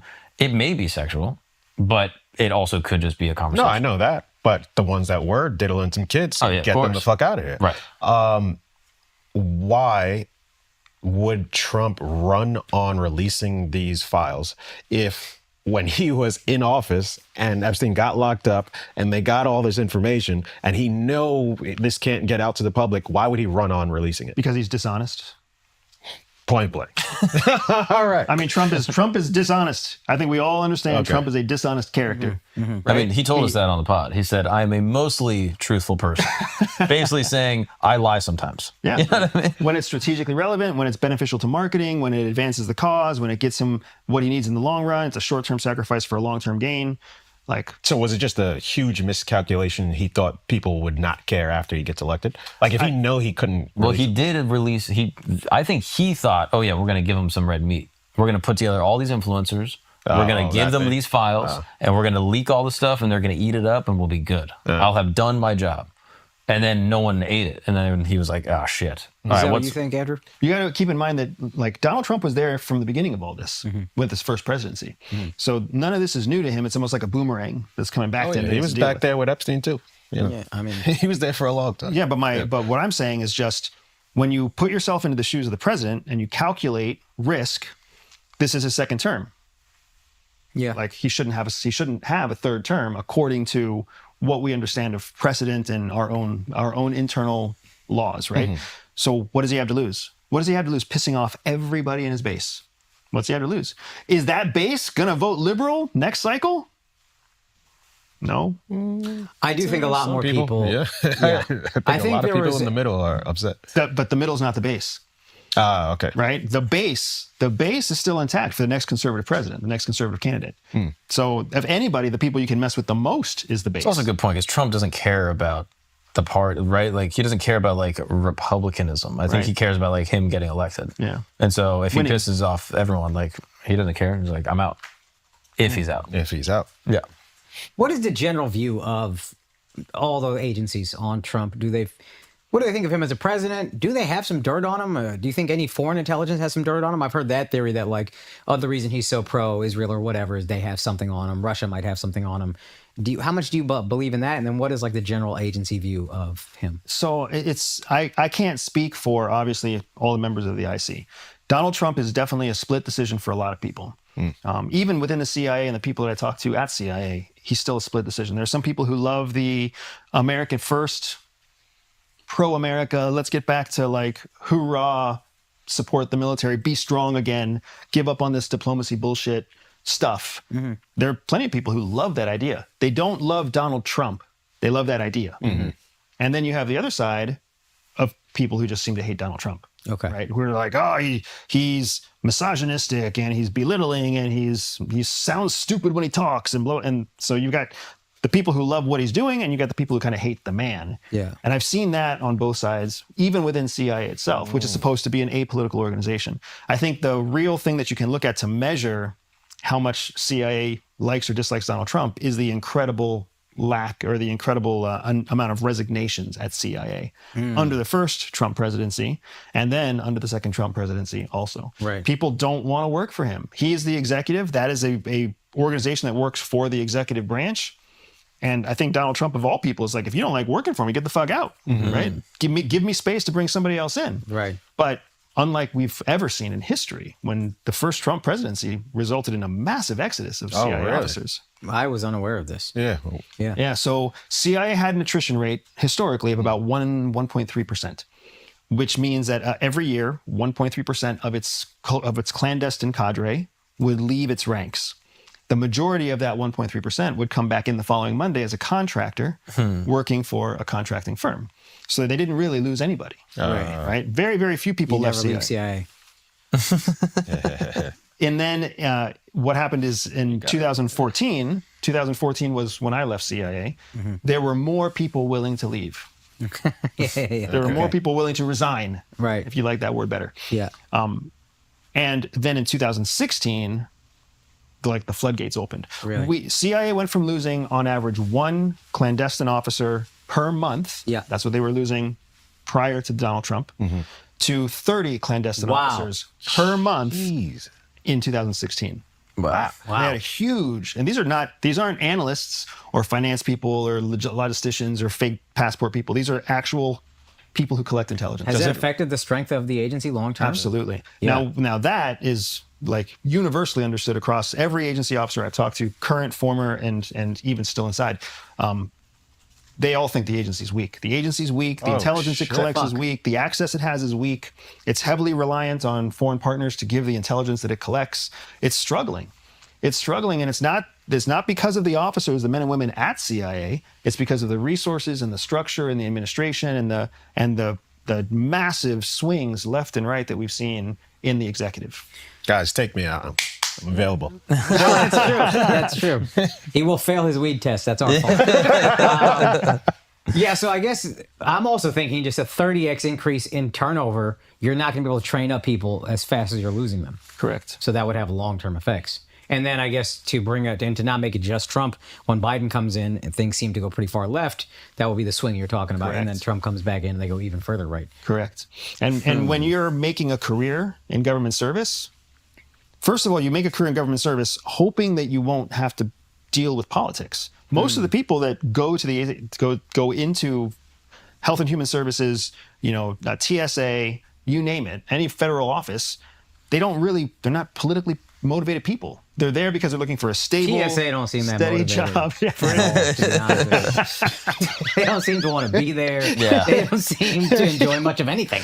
I don't think being alive is really motivating to them. But in all honesty, that's the kind of person that gets a federal job. That's the kind of person that lives in a government job for their entire career. Randomly checked a lot more jobs. The way I look, I might be a TSA agent soon. I keep putting on weight like this. God damn. Okay, fuck, I had a question for you. Oh, how does this affect America's safety long term? Yes. We're not safe long term. Wow. What the fuck? It's Oh yeah, not good. we're in. I mean, I'm sorry if this is new news to you. X would have told you this too. We're fucked. We've got like 10 to 15 years of horrible American existence ahead of us. It's not going to be a fun place to be. We have to fix the shit that we've broken. How long has this been breaking? It's been breaking since the Obama administration. Okay. So Barack Obama came in and he was the first truly populist president who abused the executive power system to hijack policy when his party controlled the Congress. Damn, not He was the first one to do it. I don't think he did it maliciously. I think he was trying to do what he believed was right, that the party also told him, Barack, this is the time to do it. Like, you need to do what's right. So I think there was a lot of pressure, and I think he was still a statesman, and I think he was still, a professional politician. But the precedent that he set was a precedent that made it easier for every following president to abuse it. Oh, gotcha. So the most executive orders ever written up until that period of time, Barack Obama. The most covert action ever executed, meaning the president executed killings abroad with nobody's permission. Barack Obama. Shit. Right? That these were the things that were happening during his administration to build hope for the future of America. To what end? What do you have an idea, or can you talk about what they were trying to get done? What were the Democratic interests at the time? Well, I mean, politically, there's definitely smarter people to talk about it. But when it came to national security, what Barack Obama was trying to do is he was trying to combat the terrorist threat, the long-lasting terrorist threat, which is a transnational threat that's based in ideology that is really centered on an abuse of information. So if you can kill enough queen bees, then the hive is useless. So that's what he was trying to do. Is he was trying to knock out major players, just like Netanyahu was doing in Israel, right? He's trying to knock out these major players and then hopefully have all of Al-Qaeda kind of collapse in and of itself. Especially because we had been in a war for a decade already that was not necessarily a popular war. And I understand the idea. On its face, it makes a lot of sense. And then domestically, he was trying to build up a policy that was so powerful that the next incumbent president couldn't unravel it, right, with Obamacare. Right. In the effort to do what was well-intentioned, the result was Donald Trump could come in and be like, hey, guys, I'm going to sign a bunch of executive orders. I'm going to use my right as the executive to control CIA and do whatever I want to do. I'm going to play brinksmanship over here. I'm going to do things my way now. And it's okay because the president before me did the same thing. And then Biden came in and was like, well, now I'm going to sign as many executive orders as I want to sign. And I want to use the CIA for whatever I want to use the CIA for. So it's like... How much do you think 9/11 and the search for Osama influenced Obama's desire to just sort of non-congressionally attack and try to hunt people down? I think the first actually led to the second. So I think he had so much success eradicating leaders along the way that when Osama bin Laden was identified and the location was known, he was like, let's do this. We're going to piss a bunch of people off, but it's the right thing to do. Yeah. And Who for did America, it piss off? The Pakistanis. It pissed off the Pakistanis. It pissed off almost every American ally. Maybe my Indian is showing. But if you're harboring the guy, you're our ally, you're harboring the guy who had the greatest terrorist attack on our soil ever. What fucking right do you have to be mad that we killed this guy? Why would you say that the Pakistani authorities would change their rights at all, depending on what America thinks? Would change their rights at all? Yeah, why would they change their perspective at all based on what America thinks? Well, you were harboring known terrorists. To America, not to Pakistan. What do they care? He's not killing Pakistanis. Yeah, but he also wasn't a Pakistani citizen. He was a Saudi Arabian citizen. So he's not one of yours. Yeah, and if they're one of our allies, wouldn't you be like, hey? Yeah. Are they really one of our allies? Because they're going to ask the same thing. Is America really our ally, or is America India's ally? America at the time, I think, was Pakistan's ally, but It was. I'm It also was. basing that on you saying they were allies. They are. So the Israeli-Pakistan-America thing is completely tits up. Who's friends with who? Like, Pakistan and India are not friends. No. But America is somehow allies with both. Right? Mm-hmm. The United States gives weapons to both. It gives aid to both. It gives training to both. Pakistan actually uses terrorist tactics in its fight against India. Yeah, believe me, I hear a lot about it. But we still support Pakistan. Do we identify them as a terrorist organization? Oh, shit. See what I'm saying? It's fucked up, man. The way the world actually works, not the way that like you see on Reading Rainbow or whatever the fuck you watch on TV, like when you watch your YouTube at night, the way you think the world works is not the way it actually works. It works in a far more carnal, practical way. Do you ever watch a spy movie, and be like, that's an accurate description? What's the most accurate spy movie / TV show you've ever seen? The Americans is the most accurate. And even then you have to kind of focus it into probably the first 4 episodes of the first season. After that, it's all whiz bang. Damn, what was that show on? That's Showtime, I think. Slow Horses is one that I... Homeland? Homeland. Slow How's that? Horses on Apple TV. No, like Homeland is off. Slow Horses, the concept is sound.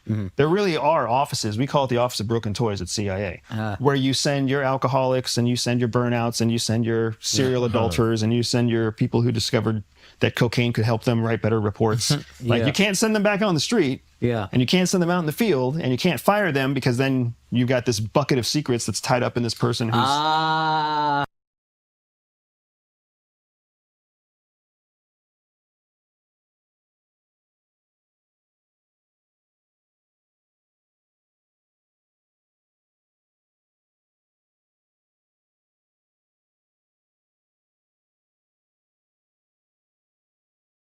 You were saying that we all like to influence and we like to persuade.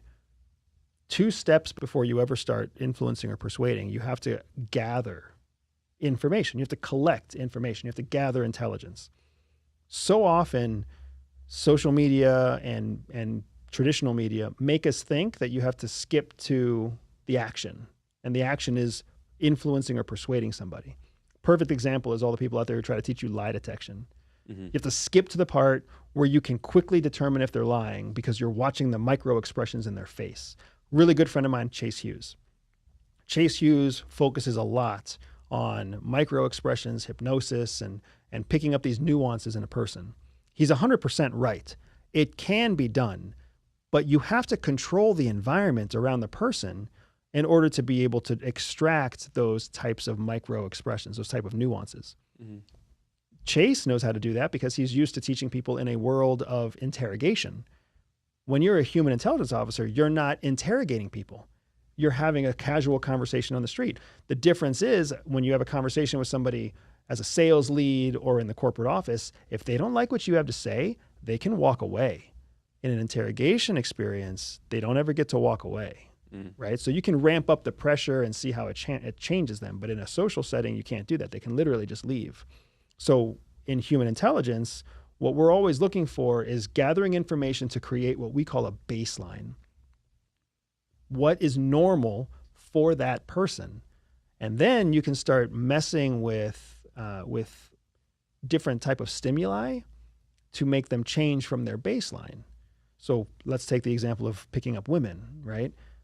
Most guys fear going up to a girl and then using a line, a come on line. We all think that's what we have to do. Why do we think that? Because media, traditional media, social media have made us feel like you got to be the confident guy that goes right up and has a pickup line. Fuck no. Gather information first. You think there's a pretty girl, watch her for a few minutes. Is she there alone? Is she there with friends? How does she act? Does she look nervous? Does she look happy? Is she drinking vodka? Is she drinking orange juice? Like what's going on? Observe for a little while, right? You will see what makes a girl self-conscious if you just observe her for about 7 minutes. And why are you looking for what she's self-conscious about? Because if you know what she's self-conscious about, then you know not to approach her on that thing, right? If you see her like constantly fixing her pants, then you understand she's probably in uncomfortable pants. She's probably self-conscious about whatever it was that made her wear these tight pants. So don't compliment her legs, her butt, her ass. Don't do anything like that.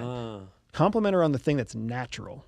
She doesn't mess with her hair, right? She doesn't mess with her jewelry. She doesn't check her face for makeup. Compliment her on something like that. Or skip her altogether and talk about her friend, or talk about the drink, or talk about the bartender, right? It doesn't have to be a come on line to go up to somebody and just be like, I've been waiting a while for a drink. How did you get that so fast? Yeah. Right? But that starts a conversation. It's a pattern interrupt too. And what's so important is that in the world of intelligence, in the world of information gathering, it's a constant game of who has more information. So don't throw yourself into a conversation or a negotiation or a sales pitch unless you have superior information going in. Because if you try to go head to head, then it's a race of who collects the most information in the moment. Is there a way to, like you said, so there's a lot of observation happening. Is there a way to sort of, or if we were to pinpoint or a certain thing for us to really go in and look for, like what I guess what I'm asking is what really drives people at a very unconscious level? If we were to look for certain habits, things, so I know significance for people is a big driver, and some people it's a lot higher in some and not as high as others. So me personally, like sometimes if I'm wanting to influence someone, I will look for how can I attach this thing to how it's going to make them more significant in the thing that they actually want.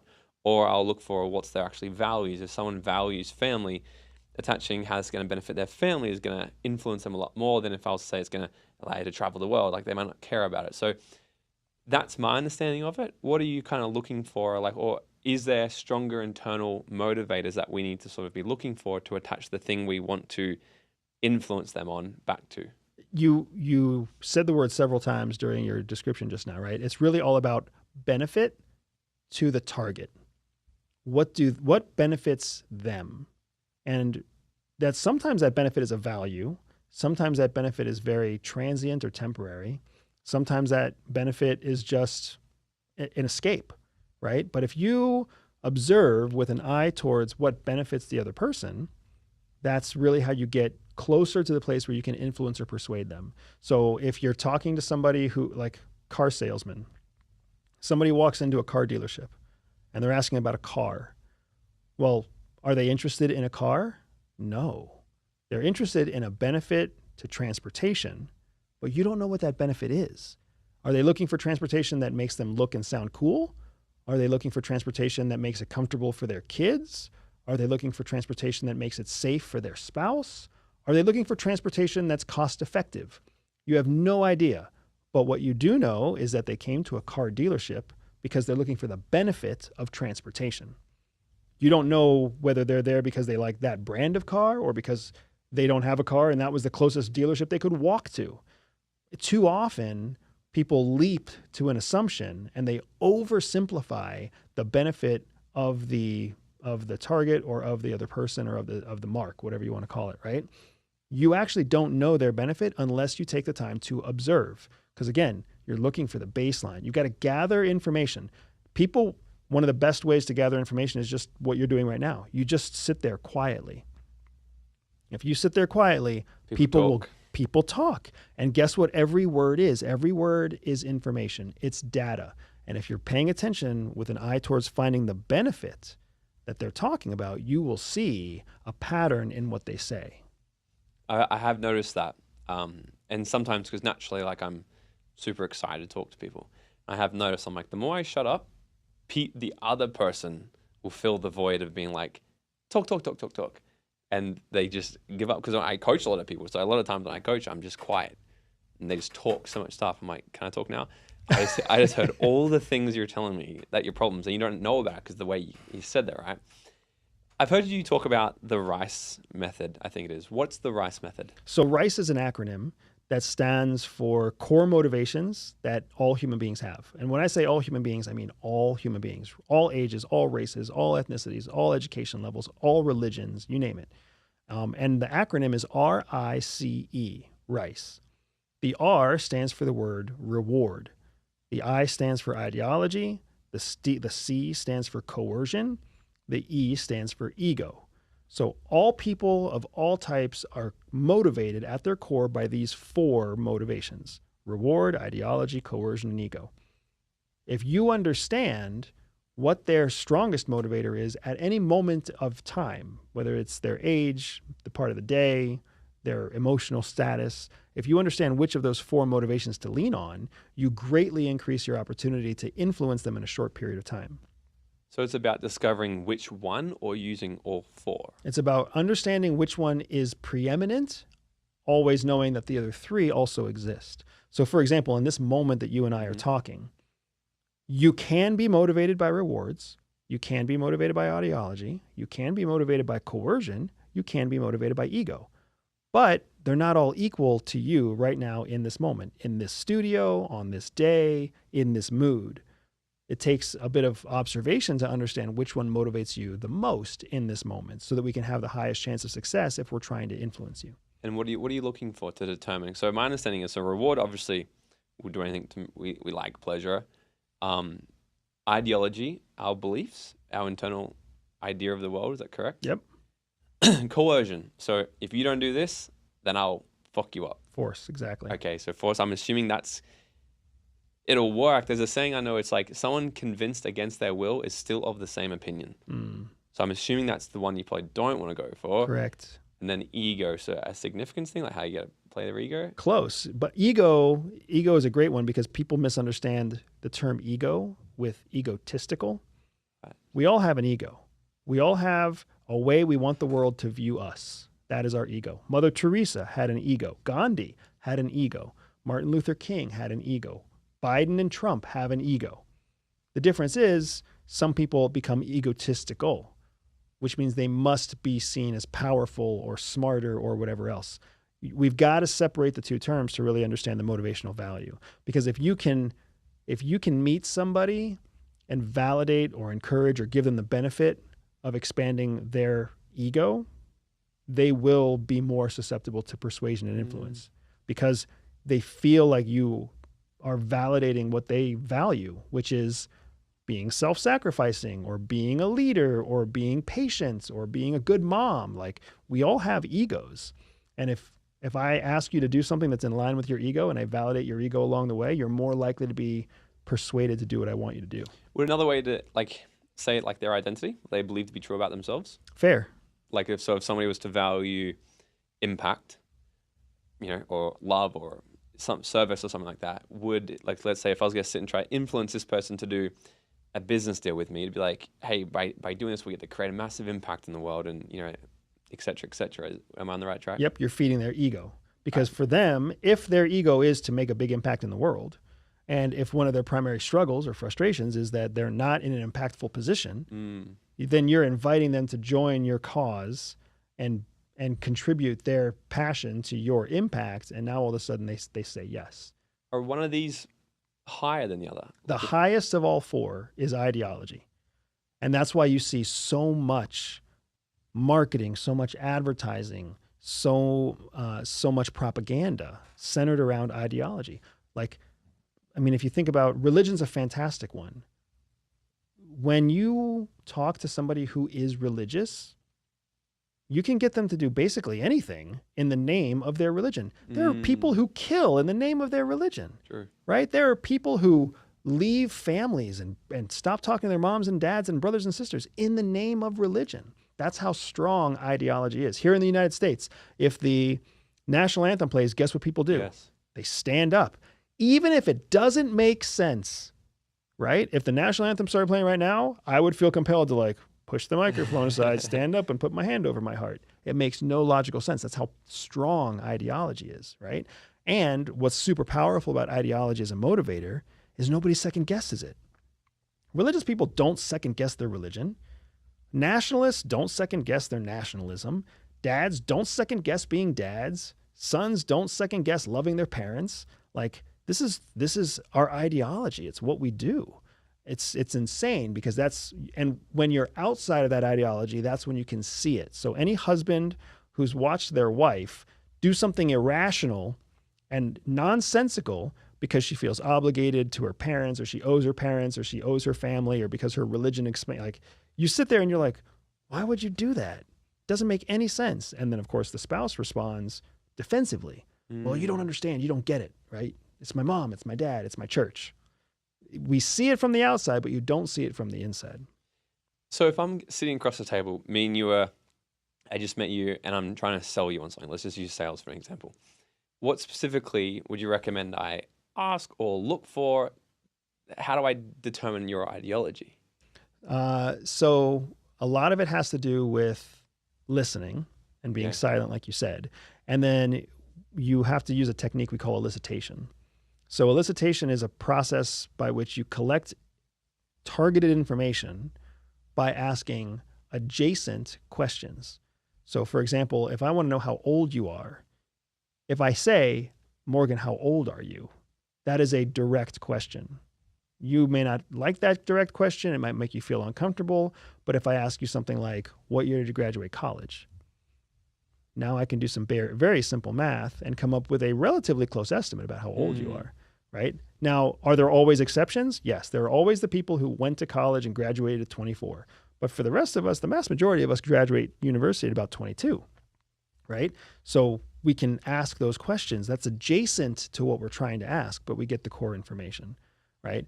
Another way that you can observe somebody's ideology is just by watching their physical position, their environment, right? If you come into my work office, you're going to see pictures of my kids. You're going to see pictures of my school. You're going to see some of my awards at the CIA. You're going to see the things I value without ever even talking to me, because I took the effort and the time to put those things in my office. I want to be reminded of those things every day. You know what you won't see? My 8th grade report card that said I got a D in math. I don't want to remember that thing, right? So there's so much that you can pick up from the environment and from elicitation, asking adjacent questions of a person. And as long as you're listening with an ear towards, I'm not here to have a conversation, I'm here to gather information, you'd be amazed how much richer and how much more aware you are of the details you gather. What can you gather from me? We talked a bit before we started. We talked about a lot of things. What have you already gathered in terms of my ideology, things that could play to my ego? So it's a great question. There's a number of things to keep in mind, right? So there's a difference between assessment and assumptions. So I'm not assuming that any of these things are true. I am assessing, meaning from the data that I have had collected so far, I will assess that these things are probably true. So one, you like shortcuts. I'm assessing that you don't like to do a bunch of hard work. You like shortcuts. And then if you have to do hard work, or if hard work is going to give you a massive benefit, then you will do it, but you're still thinking in the back of your head, how can I make this easier? How can I make this faster? What gave that one away? I thought you were going to say something about, you're a risk taker. You said you skydive. You're here. These, I would have thought these would have been things. That's so interesting. Where did that one come from? My first question is it accurate or is it inaccurate? That's pretty damn accurate because, because I definitely am. Like I will joke with my team. I'm like, don't expect me to do a lot. Like I am a lazy person. That's also why I'm where I am in my life, because Bill Gates said, he's like, I ask lazy people to do jobs because they'll find the easiest way there. So I do naturally, I'm like, and what you said was, two things you said was so true. I will look for shortcuts, but not in a way to jeopardize, not to do a bad job. But I'm going to go, what's the best, most efficient way to get this done? Where it's done is better than perfect. Mm-hmm. And if it's putting in the effort, it's going to be very rewarding and it's impactful, then I'm all there. That's fine. So I picked that assessment up. So let me tell you why I didn't talk about being risk tolerant. Mm-hmm. You did mention skydiving, but you only really mentioned it once, and you didn't have multiple examples of where you take big risks. I know you're an entrepreneur, but I only had one data point to talk about your risk tolerance. Where I did get the sense that you had shortcuts was because I've been listening to you talk about your sales strategy, about your live event strategy, about your pricing strategy, about how you maximize the people who attend your events. In every one of those instances, what you're doing is you're finding a way to make it as simple and easy as possible with the largest probability of success on the back end. You're not trying to make things perfect. Like, you're not telling me about how much effort you put into designing the menu just right. You're not telling me about how proud you are of your branding and your color patterns on your, like, some people will tell you those things, right? What you're talking about instead is like, here's how I feel the room. Here's where my metrics are. Here's my conversion rates. Here's my price points. Here's what I know about the second step and the third step in the sales process. I mean, that is a very pragmatic, efficient process. I love it.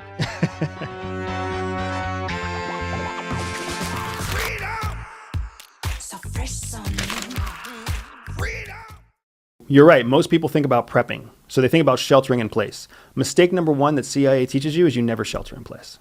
Never shelter in place. Because when you shelter in place, you force yourself into a position where you're relying on diminishing resources. You never want to put yourself in a position where the food you eat, the water you drink, the shelter you live in is a diminishing resource. Because then there's a timeline. It can only last for so long. And especially in like an all-out disaster, there's nobody coming to help you. So sheltering in place, the idea of prepping your underground bunker or hardening your house or filling your drawer, your closets full of guns, that is a fundamental error that marketers don't understand, but true tier one operators do. You never let yourself shelter in one place. Instead, you keep yourself mobile because in motion, you carry the resources that you have and you can constantly collect new resources on the way, right? So consider it the difference between having a shelf full of ammunition for your 9mm handgun, and then you sit in your house with all of your ammunition, or you move, and every time you come across a dead body or a killed cop, you collect their 9mm ammunition, you move on another mile, you collect more, and you collect what you need, and you carry what you need. So mobility is huge when it comes to actual survivability. Mobility and survivability is what we're taught, not sheltering in place. So that's the bonus answer. Tiers of bug out. Generally speaking, you have to consider the fact that bug out disasters are going to come in three flavors. There's survivability, immediate survivability, then there's sustainability, and then there's escape. So when it comes to immediately survivability, you only need to survive 24 hours, right? How do you get from noon today till noon tomorrow? That's what we call a 24-hour bag. So a 24-hour bag is small, it's light, it's easy. You carry a couple of bottles of water, you carry a little bit of food, you carry a change in footwear, you carry a change in clothes just in case it's warm or cold wherever you're living. But you just need to survive 24 hours. This is hurricane, that sort of thing? Exactly. Okay. Right? Well, hurricane is more like a 3-day bag, but this is more like a tornado is impending and you have a way out. Got it. Or this is like, somebody blew up your electrical station and you just need to not be in your house. Heat wave in Texas kind of stuff. Sure. Right? You just need 24 hours to get from a safe place here to a safe place somewhere else. 24 hours is easy, right? It's a backpack. You can move a family of 4 in a single 24-hour backpack if you wanted to. You just get on a plane in Tampa and get off the plane in Harrisburg, Pennsylvania, and you stay in a hotel. Safe, bugged out. You're safe from harm. Then you have a 3-day bag. A 3-day bag is when you actually expect a disaster to occur, and it will take up to 72 hours for you to get to a safe haven. Right? Because the idea with a bug out bag is always to get you from where you are to a safe haven. So if you can get to a safe haven in 24 hours, you only need a 24-hour bug out bag. If you need 72 hours or up to 72 hours to get to a safe haven, this is more like your hurricane, flood, et cetera, et cetera. Because most likely you're going to leave your home, you're going to get stuck in traffic, you're going to get moved to like a football stadium somewhere where they're going to take care of you for 24 hours while they bus you to another location. So you need 72 hours worth of gear. In that case, you're carrying a little bit more cash. You're carrying different types of clothes because you're carrying some clothes that you only sleep in versus some clothes that you wear during the day. Mm-hmm. You're going to be carrying things like sunscreen. You're going to be carrying things like sun protection, sunglasses, because you need 72 hours to protect yourself from the elements. You might have a raincoat or a poncho. So it's a little bit different than your 24-hour bag. And then you have full-on escape. Full-on escape means you're leaving you're leaving your property to relocate to another property for an undetermined period of time, right? So like massive disaster. So like when Katrina came through, people lost everything. They had to evacuate like they were escaping. And there's kind of two methodologies there. You can escape with your 72-hour bag because you know that you have what you need to get you to where you're going. But then there's an element where if you want to do it properly, you also have to have all of your key documentation, passports, birth certificates, all of that other stuff. So we keep a fire safe And inside of our fire safe is a fire safe bag, so that whenever we have a true escape situation, we can grab a 72-hour bag and grab our important documents at the same time, so that everything's mobile along with us. And then we know, as sad as it would be to lose our studio and our house and all of our artwork and all of our children's memories, we're going to lose it. We can't fix that. But what we can do is keep the children and everybody else alive by relocating. Geopolitically, I guess, what is the tipping point that requires you to leverage the long-term bug out bag? What is it? Is it simply Chinese economy just took over the U.S. as the world power, we're out? Or is there something along the way that you're planning for, preparing for? This is the million-dollar question, right? And I feel like there's a lot that we can learn from what the Jews did and didn't do in World War II. Because too many people were waiting for a tipping point. And what I would say is, don't wait for a tipping point. Set a date on a calendar. Even better, set 3 dates on a calendar. An early date to check in, a mid date where you're kind of wondering whether or not you should do this, and then a final date where you're like, come hell or high water, we're doing it. Yeah. Right? And that's kind of what we have on our calendar too. We are leaving the United States in 5 to 7 years. Like that's our deadline date. And I was telling you earlier how we're in a growth phase of our business where it's growing so rapidly that we're a little bit limited in what we can do. So our date actually changed because of the business opportunities that exist with our business. So now a big part of what we're working on now is growing our business in a way where we can manage it from abroad, right? So we know that come 2030, we're leaving. Not because we're waiting for some sort of tipping point, but because between 2030 and 2035, there will be a tipping point. And I would rather observe that tipping point from the stands rather than be on the field. Because then after whatever happens and the shakeup happens, well, then we can decide what we do next, right? That's fair. So that's the way to think of it. Don't look for a tipping point. Look for a drop dead date, and then set yourself a couple of check-in dates before that, so that if you need to expedite or change your timeline, you can. And that's exactly what we're doing. I love that. I want to talk quickly about privacy for a minute here. So CIA as an intelligence agency, can you delineate it first from other agencies we hear about, NSA, FBI, so on and so forth? I think there's, what should be the delineation line between CIA and some of the other major intelligence agencies? So they're actually inside. So when you talk about the multiple intelligence agencies, what you're talking about is something called the intelligence community. Right. And there are approximately 18 agencies within the intelligence community. Each one of those is delineated according to their purpose and what's known as their authorities. So purpose is pretty obvious, like what is the reason for your intelligence collection mission? What type of intelligence do you collect? And then there's the authorities, which is what authorities have been granted to you by the executive branch to essentially violate certain levels of privacy to execute your intelligence mission. Inside of that intelligence community, CIA lives in the human intelligence space, what's known as HUMINT. So CIA's mission is to collect information, to collect secret intelligence from human sources in foreign countries that benefit national security here in the United States. So that's their mission. NSA is there for signals intelligence, or SIGINT, right? Different than CIA's HUMINT. Signals intelligence means they're there to collect intelligence that can be gathered, secrets that can be gathered from signals in the atmosphere. So those could be radio transmissions, they can be encrypted fiber optic transmissions, they can be satellite communications. They're all signals, and they're supposed to collect them from there. You've got FBI, the Federal Bureau of Investigation. Their job is to keep the homeland safe by investigating threats in the homeland. So domestic threats. That's foreign and domestic threats, but within the domestic homeland. Okay. You got it? I do. So people have different missions in those different ways. The authorities that each is granted is where the privacy piece comes in, right? So CIA, for example, has no authority to collect against U.S. citizens. They can't do it. There's no authority that's been granted to them. So if an American in Michigan radicalizes and joins ISIS through an online server and becomes a sworn member of ISIS, but retains their U.S. citizenship, CIA has no authority to collect on that person.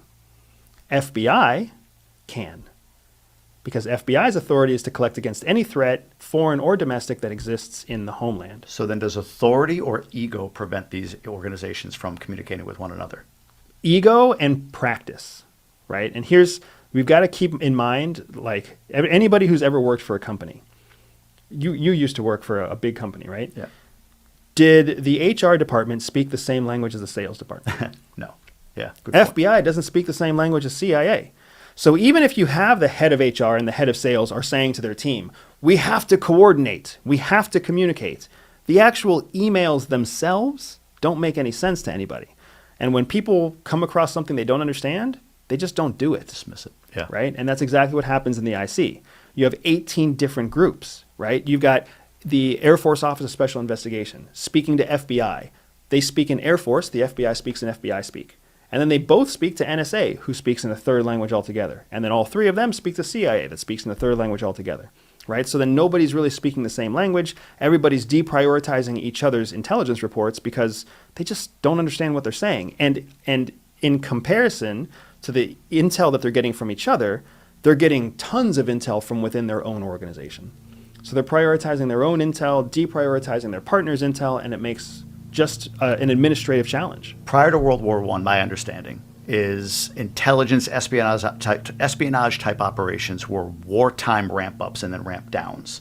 World War I happens, World War II happens, especially 9/11. It launches conspiracy theories. Hey, Pearl Harbor, we turned a blind eye to. Winston Churchill warned, I forget the president, that's terrible. Who was the president for Pearl Harbor? Roosevelt. Yeah. Yeah. Warns Roosevelt. Roosevelt turns a blind eye. He wanted American sentiment to be on the side of getting involved in this conflict. 9/11, similar sort of conspiracy theories are out there. So it raises the question, are we at a place today with the idea that, and you've said this, and this is so true, safety and privacy are competing, right? The more safety you have, the less privacy, and vice versa.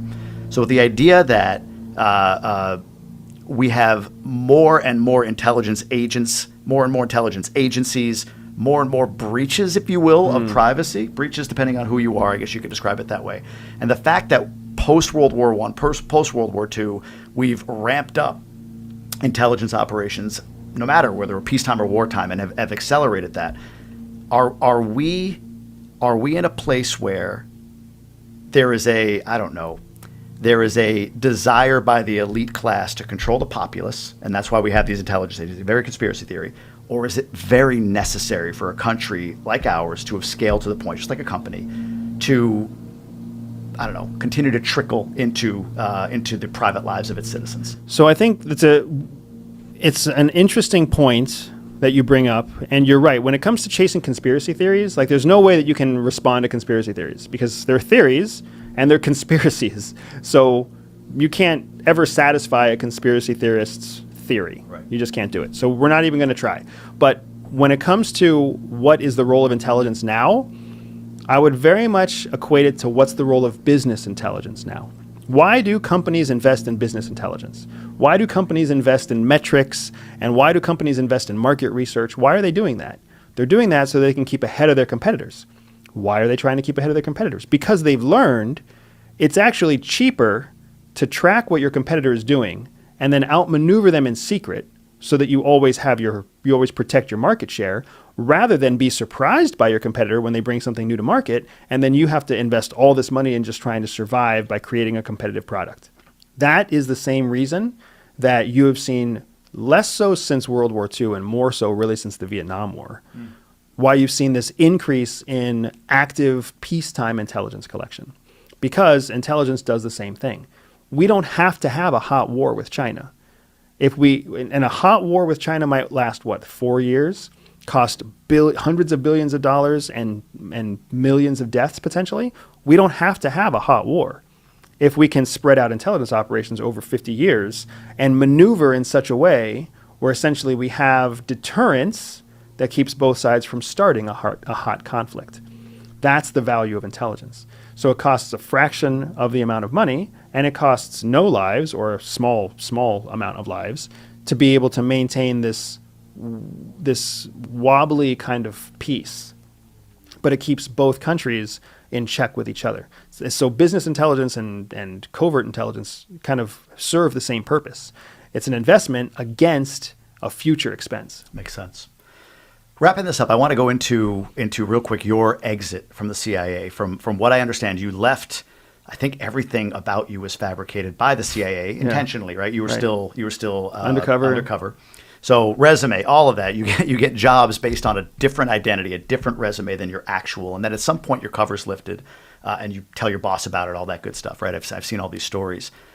Are you to this day obligated for everything that you do? I mean, you teach. I've read you teaching about why you should sit on a plane if somebody's being attacked and allow the. I didn't even understand that the plane is built in such a way so that trained entities can resolve the conflict. And if I jump up and try to help, I'm actually in the way. Right. Crazy stuff. Everyday Spy. Go check it out. But are you forever indebted or attached to the CIA for everything you do with your brand? Yes and no. We are under a lifetime secrecy agreement to always protect classified methods and sources that both my wife and I worked with at CIA. So there is no room around that. It's a lifetime secrecy agreement. We can never publish, talk, or disclose clandestine sources and methods of intelligence collection that we participated in, that might still be in use now.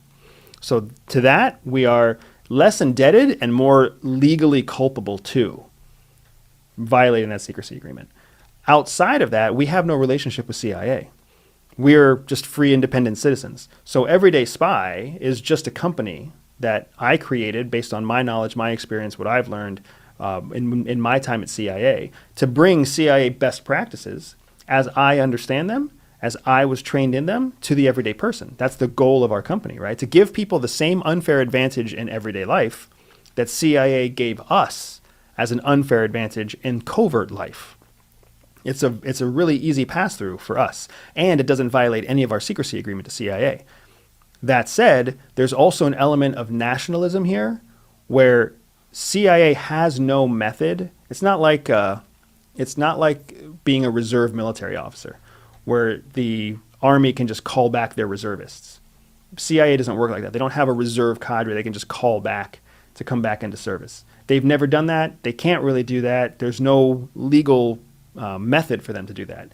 That said, they can always ask you to come back to service. Consult or whatever, right? So if CIA tapped on my wife or my shoulder and said, hey, we need you to come back and help us with something, would we consider that invitation? Absolutely. Because we love CIA. We've always loved CIA. We love their mission. We love their service. We love what they do to keep Americans safe. We believe in CIA, which is what makes so many people on the internet hate us, which is totally fine.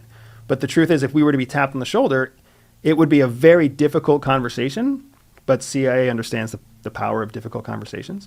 For us to say, hey, for every day we spend with you, we're losing X amount of money in business. So how do we offset that? And if we're going to do something that helps you, how are you going to help us with what we're trying to do in the future? So it becomes, a negotiation, a business negotiation. There is no piece of this where CIA controls us now. There's no piece of this where CIA has to sanction what we say right now. Like all the stuff I say about Russia and Ukraine and all the stuff I say against the Biden administration, all the stuff I say, even against the Trump administration, none of that is sanctioned by CIA. And CIA would be the first people to tell you, like, these people do not speak on our behalf. But it's all within the agreements of the lifetime secrecy agreement that we signed and our own independent rights as First Amendment citizens of the United States. Everyday Spy teaches. I didn't realize when I started really looking into what you do, how psychology is at the center of everything. I mean, you went through that breakdown of the brain. If people don't get the hint or clue by now, that like, wow, this is way deeper than just like James Bond shit. Right. Like you get into this deep. So give an idea for anybody listening. What are some of the things that I mentioned, like airplane security, but I think there's I don't know, bedding a woman. There's so many different things that your teachings can do. That sounded awful, but you know what I'm saying. Like, give me an idea of the range of what people can learn from the tactics that you learned in the CIA. If it sounds awful to have us teach people how to bed a partner, then I definitely don't want to talk about the sex. Said bed women though. The Sex and Spies book that we have out there, which is all about how to bed both the woman that you're trying to bed and sometimes recognizing that the woman you're trying to bed is already your wife. Yeah. So Sex and Spies is something that we absolutely teach. But awesome. We teach psychology as it applies to 5 different areas in your life, right? There's mindset, there's physical health, there's career and professional life, there's romance and love life, and there's personal security. So in each of those different pillars, we're teaching you the psychological tools that CIA gave us to exist in each of those 5 areas, right? So that's really the core of what makes us work. And it's all built around the same methodology that CIA trained us when they took us to what's known as the Farm. The Farm is CIA's training camp. It's also known as the Field Tradecraft Course, or FTC. It's in a classified location that Wikipedia knows about, but I can't disclose myself on a podcast. Either way, that's the kind of the magic sauce of our business, is that we're teaching psychological principles that allow you to go through the process of education, training, and experience so that you can make these psychological tools a permanent part of your tool set instead of something temporary that you forget. I mean, how many times have you read a book, 250-page book, and you made highlights and you made notes and everything else, and then you never reread the book? And you really only take like one nugget away from a 250-page book, right? 4 hours of reading and you only remember one thing. That's the exact antithesis of what CIA wants. CIA wants people to learn 250 nuggets out of 250 pages. So that's the method that we use to make that happen. Amazing.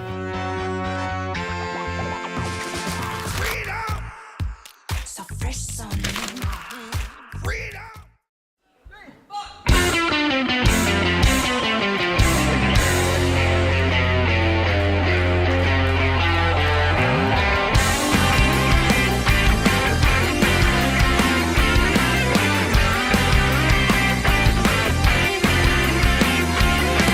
There are those who think that life is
destiny is a rising sun. Oh, I was born, six gun in my hand. Behind the gun, I'll make my final stand. That's why they call me bad company. I can't deny.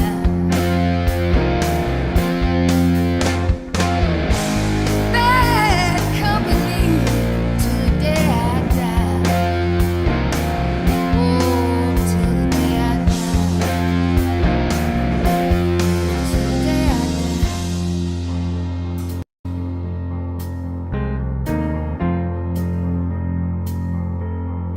Rebel souls, deserters we are called.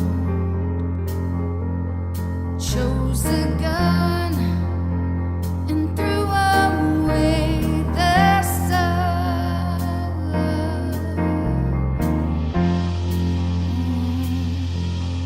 Now these towns, they all know our name. Six gun sound is our claim to fame.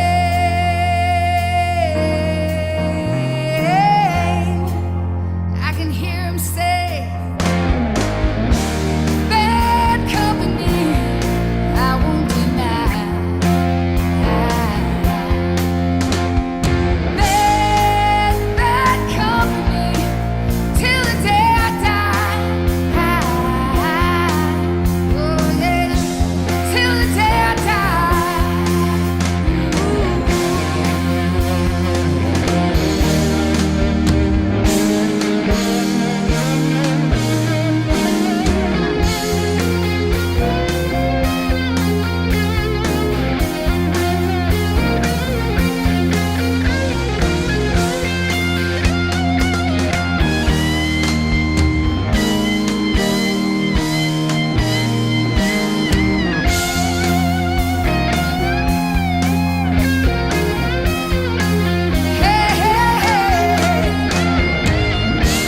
bad company, I can't deny.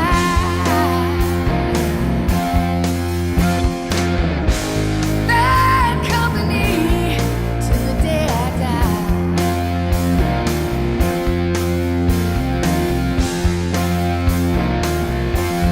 And I said, it's bad company. Oh yeah, yeah. Bad company till the day I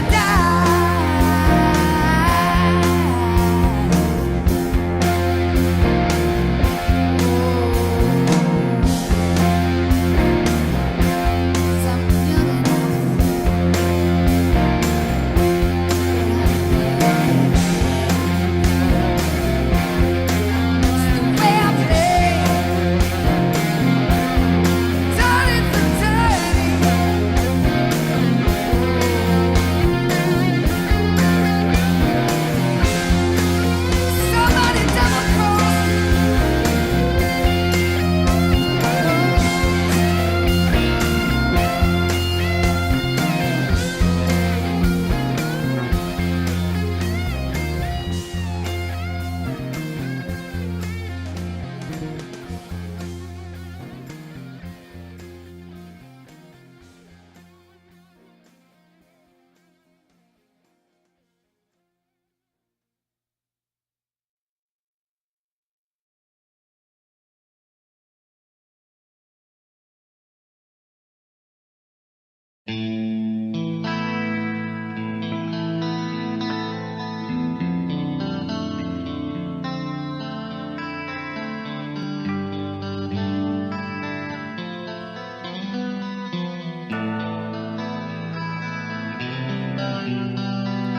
See the light of those who file the world just passing by. Too late to save a dream that's growing cold. Realize that fate must hide its face for those who try to see the distant signs of fire.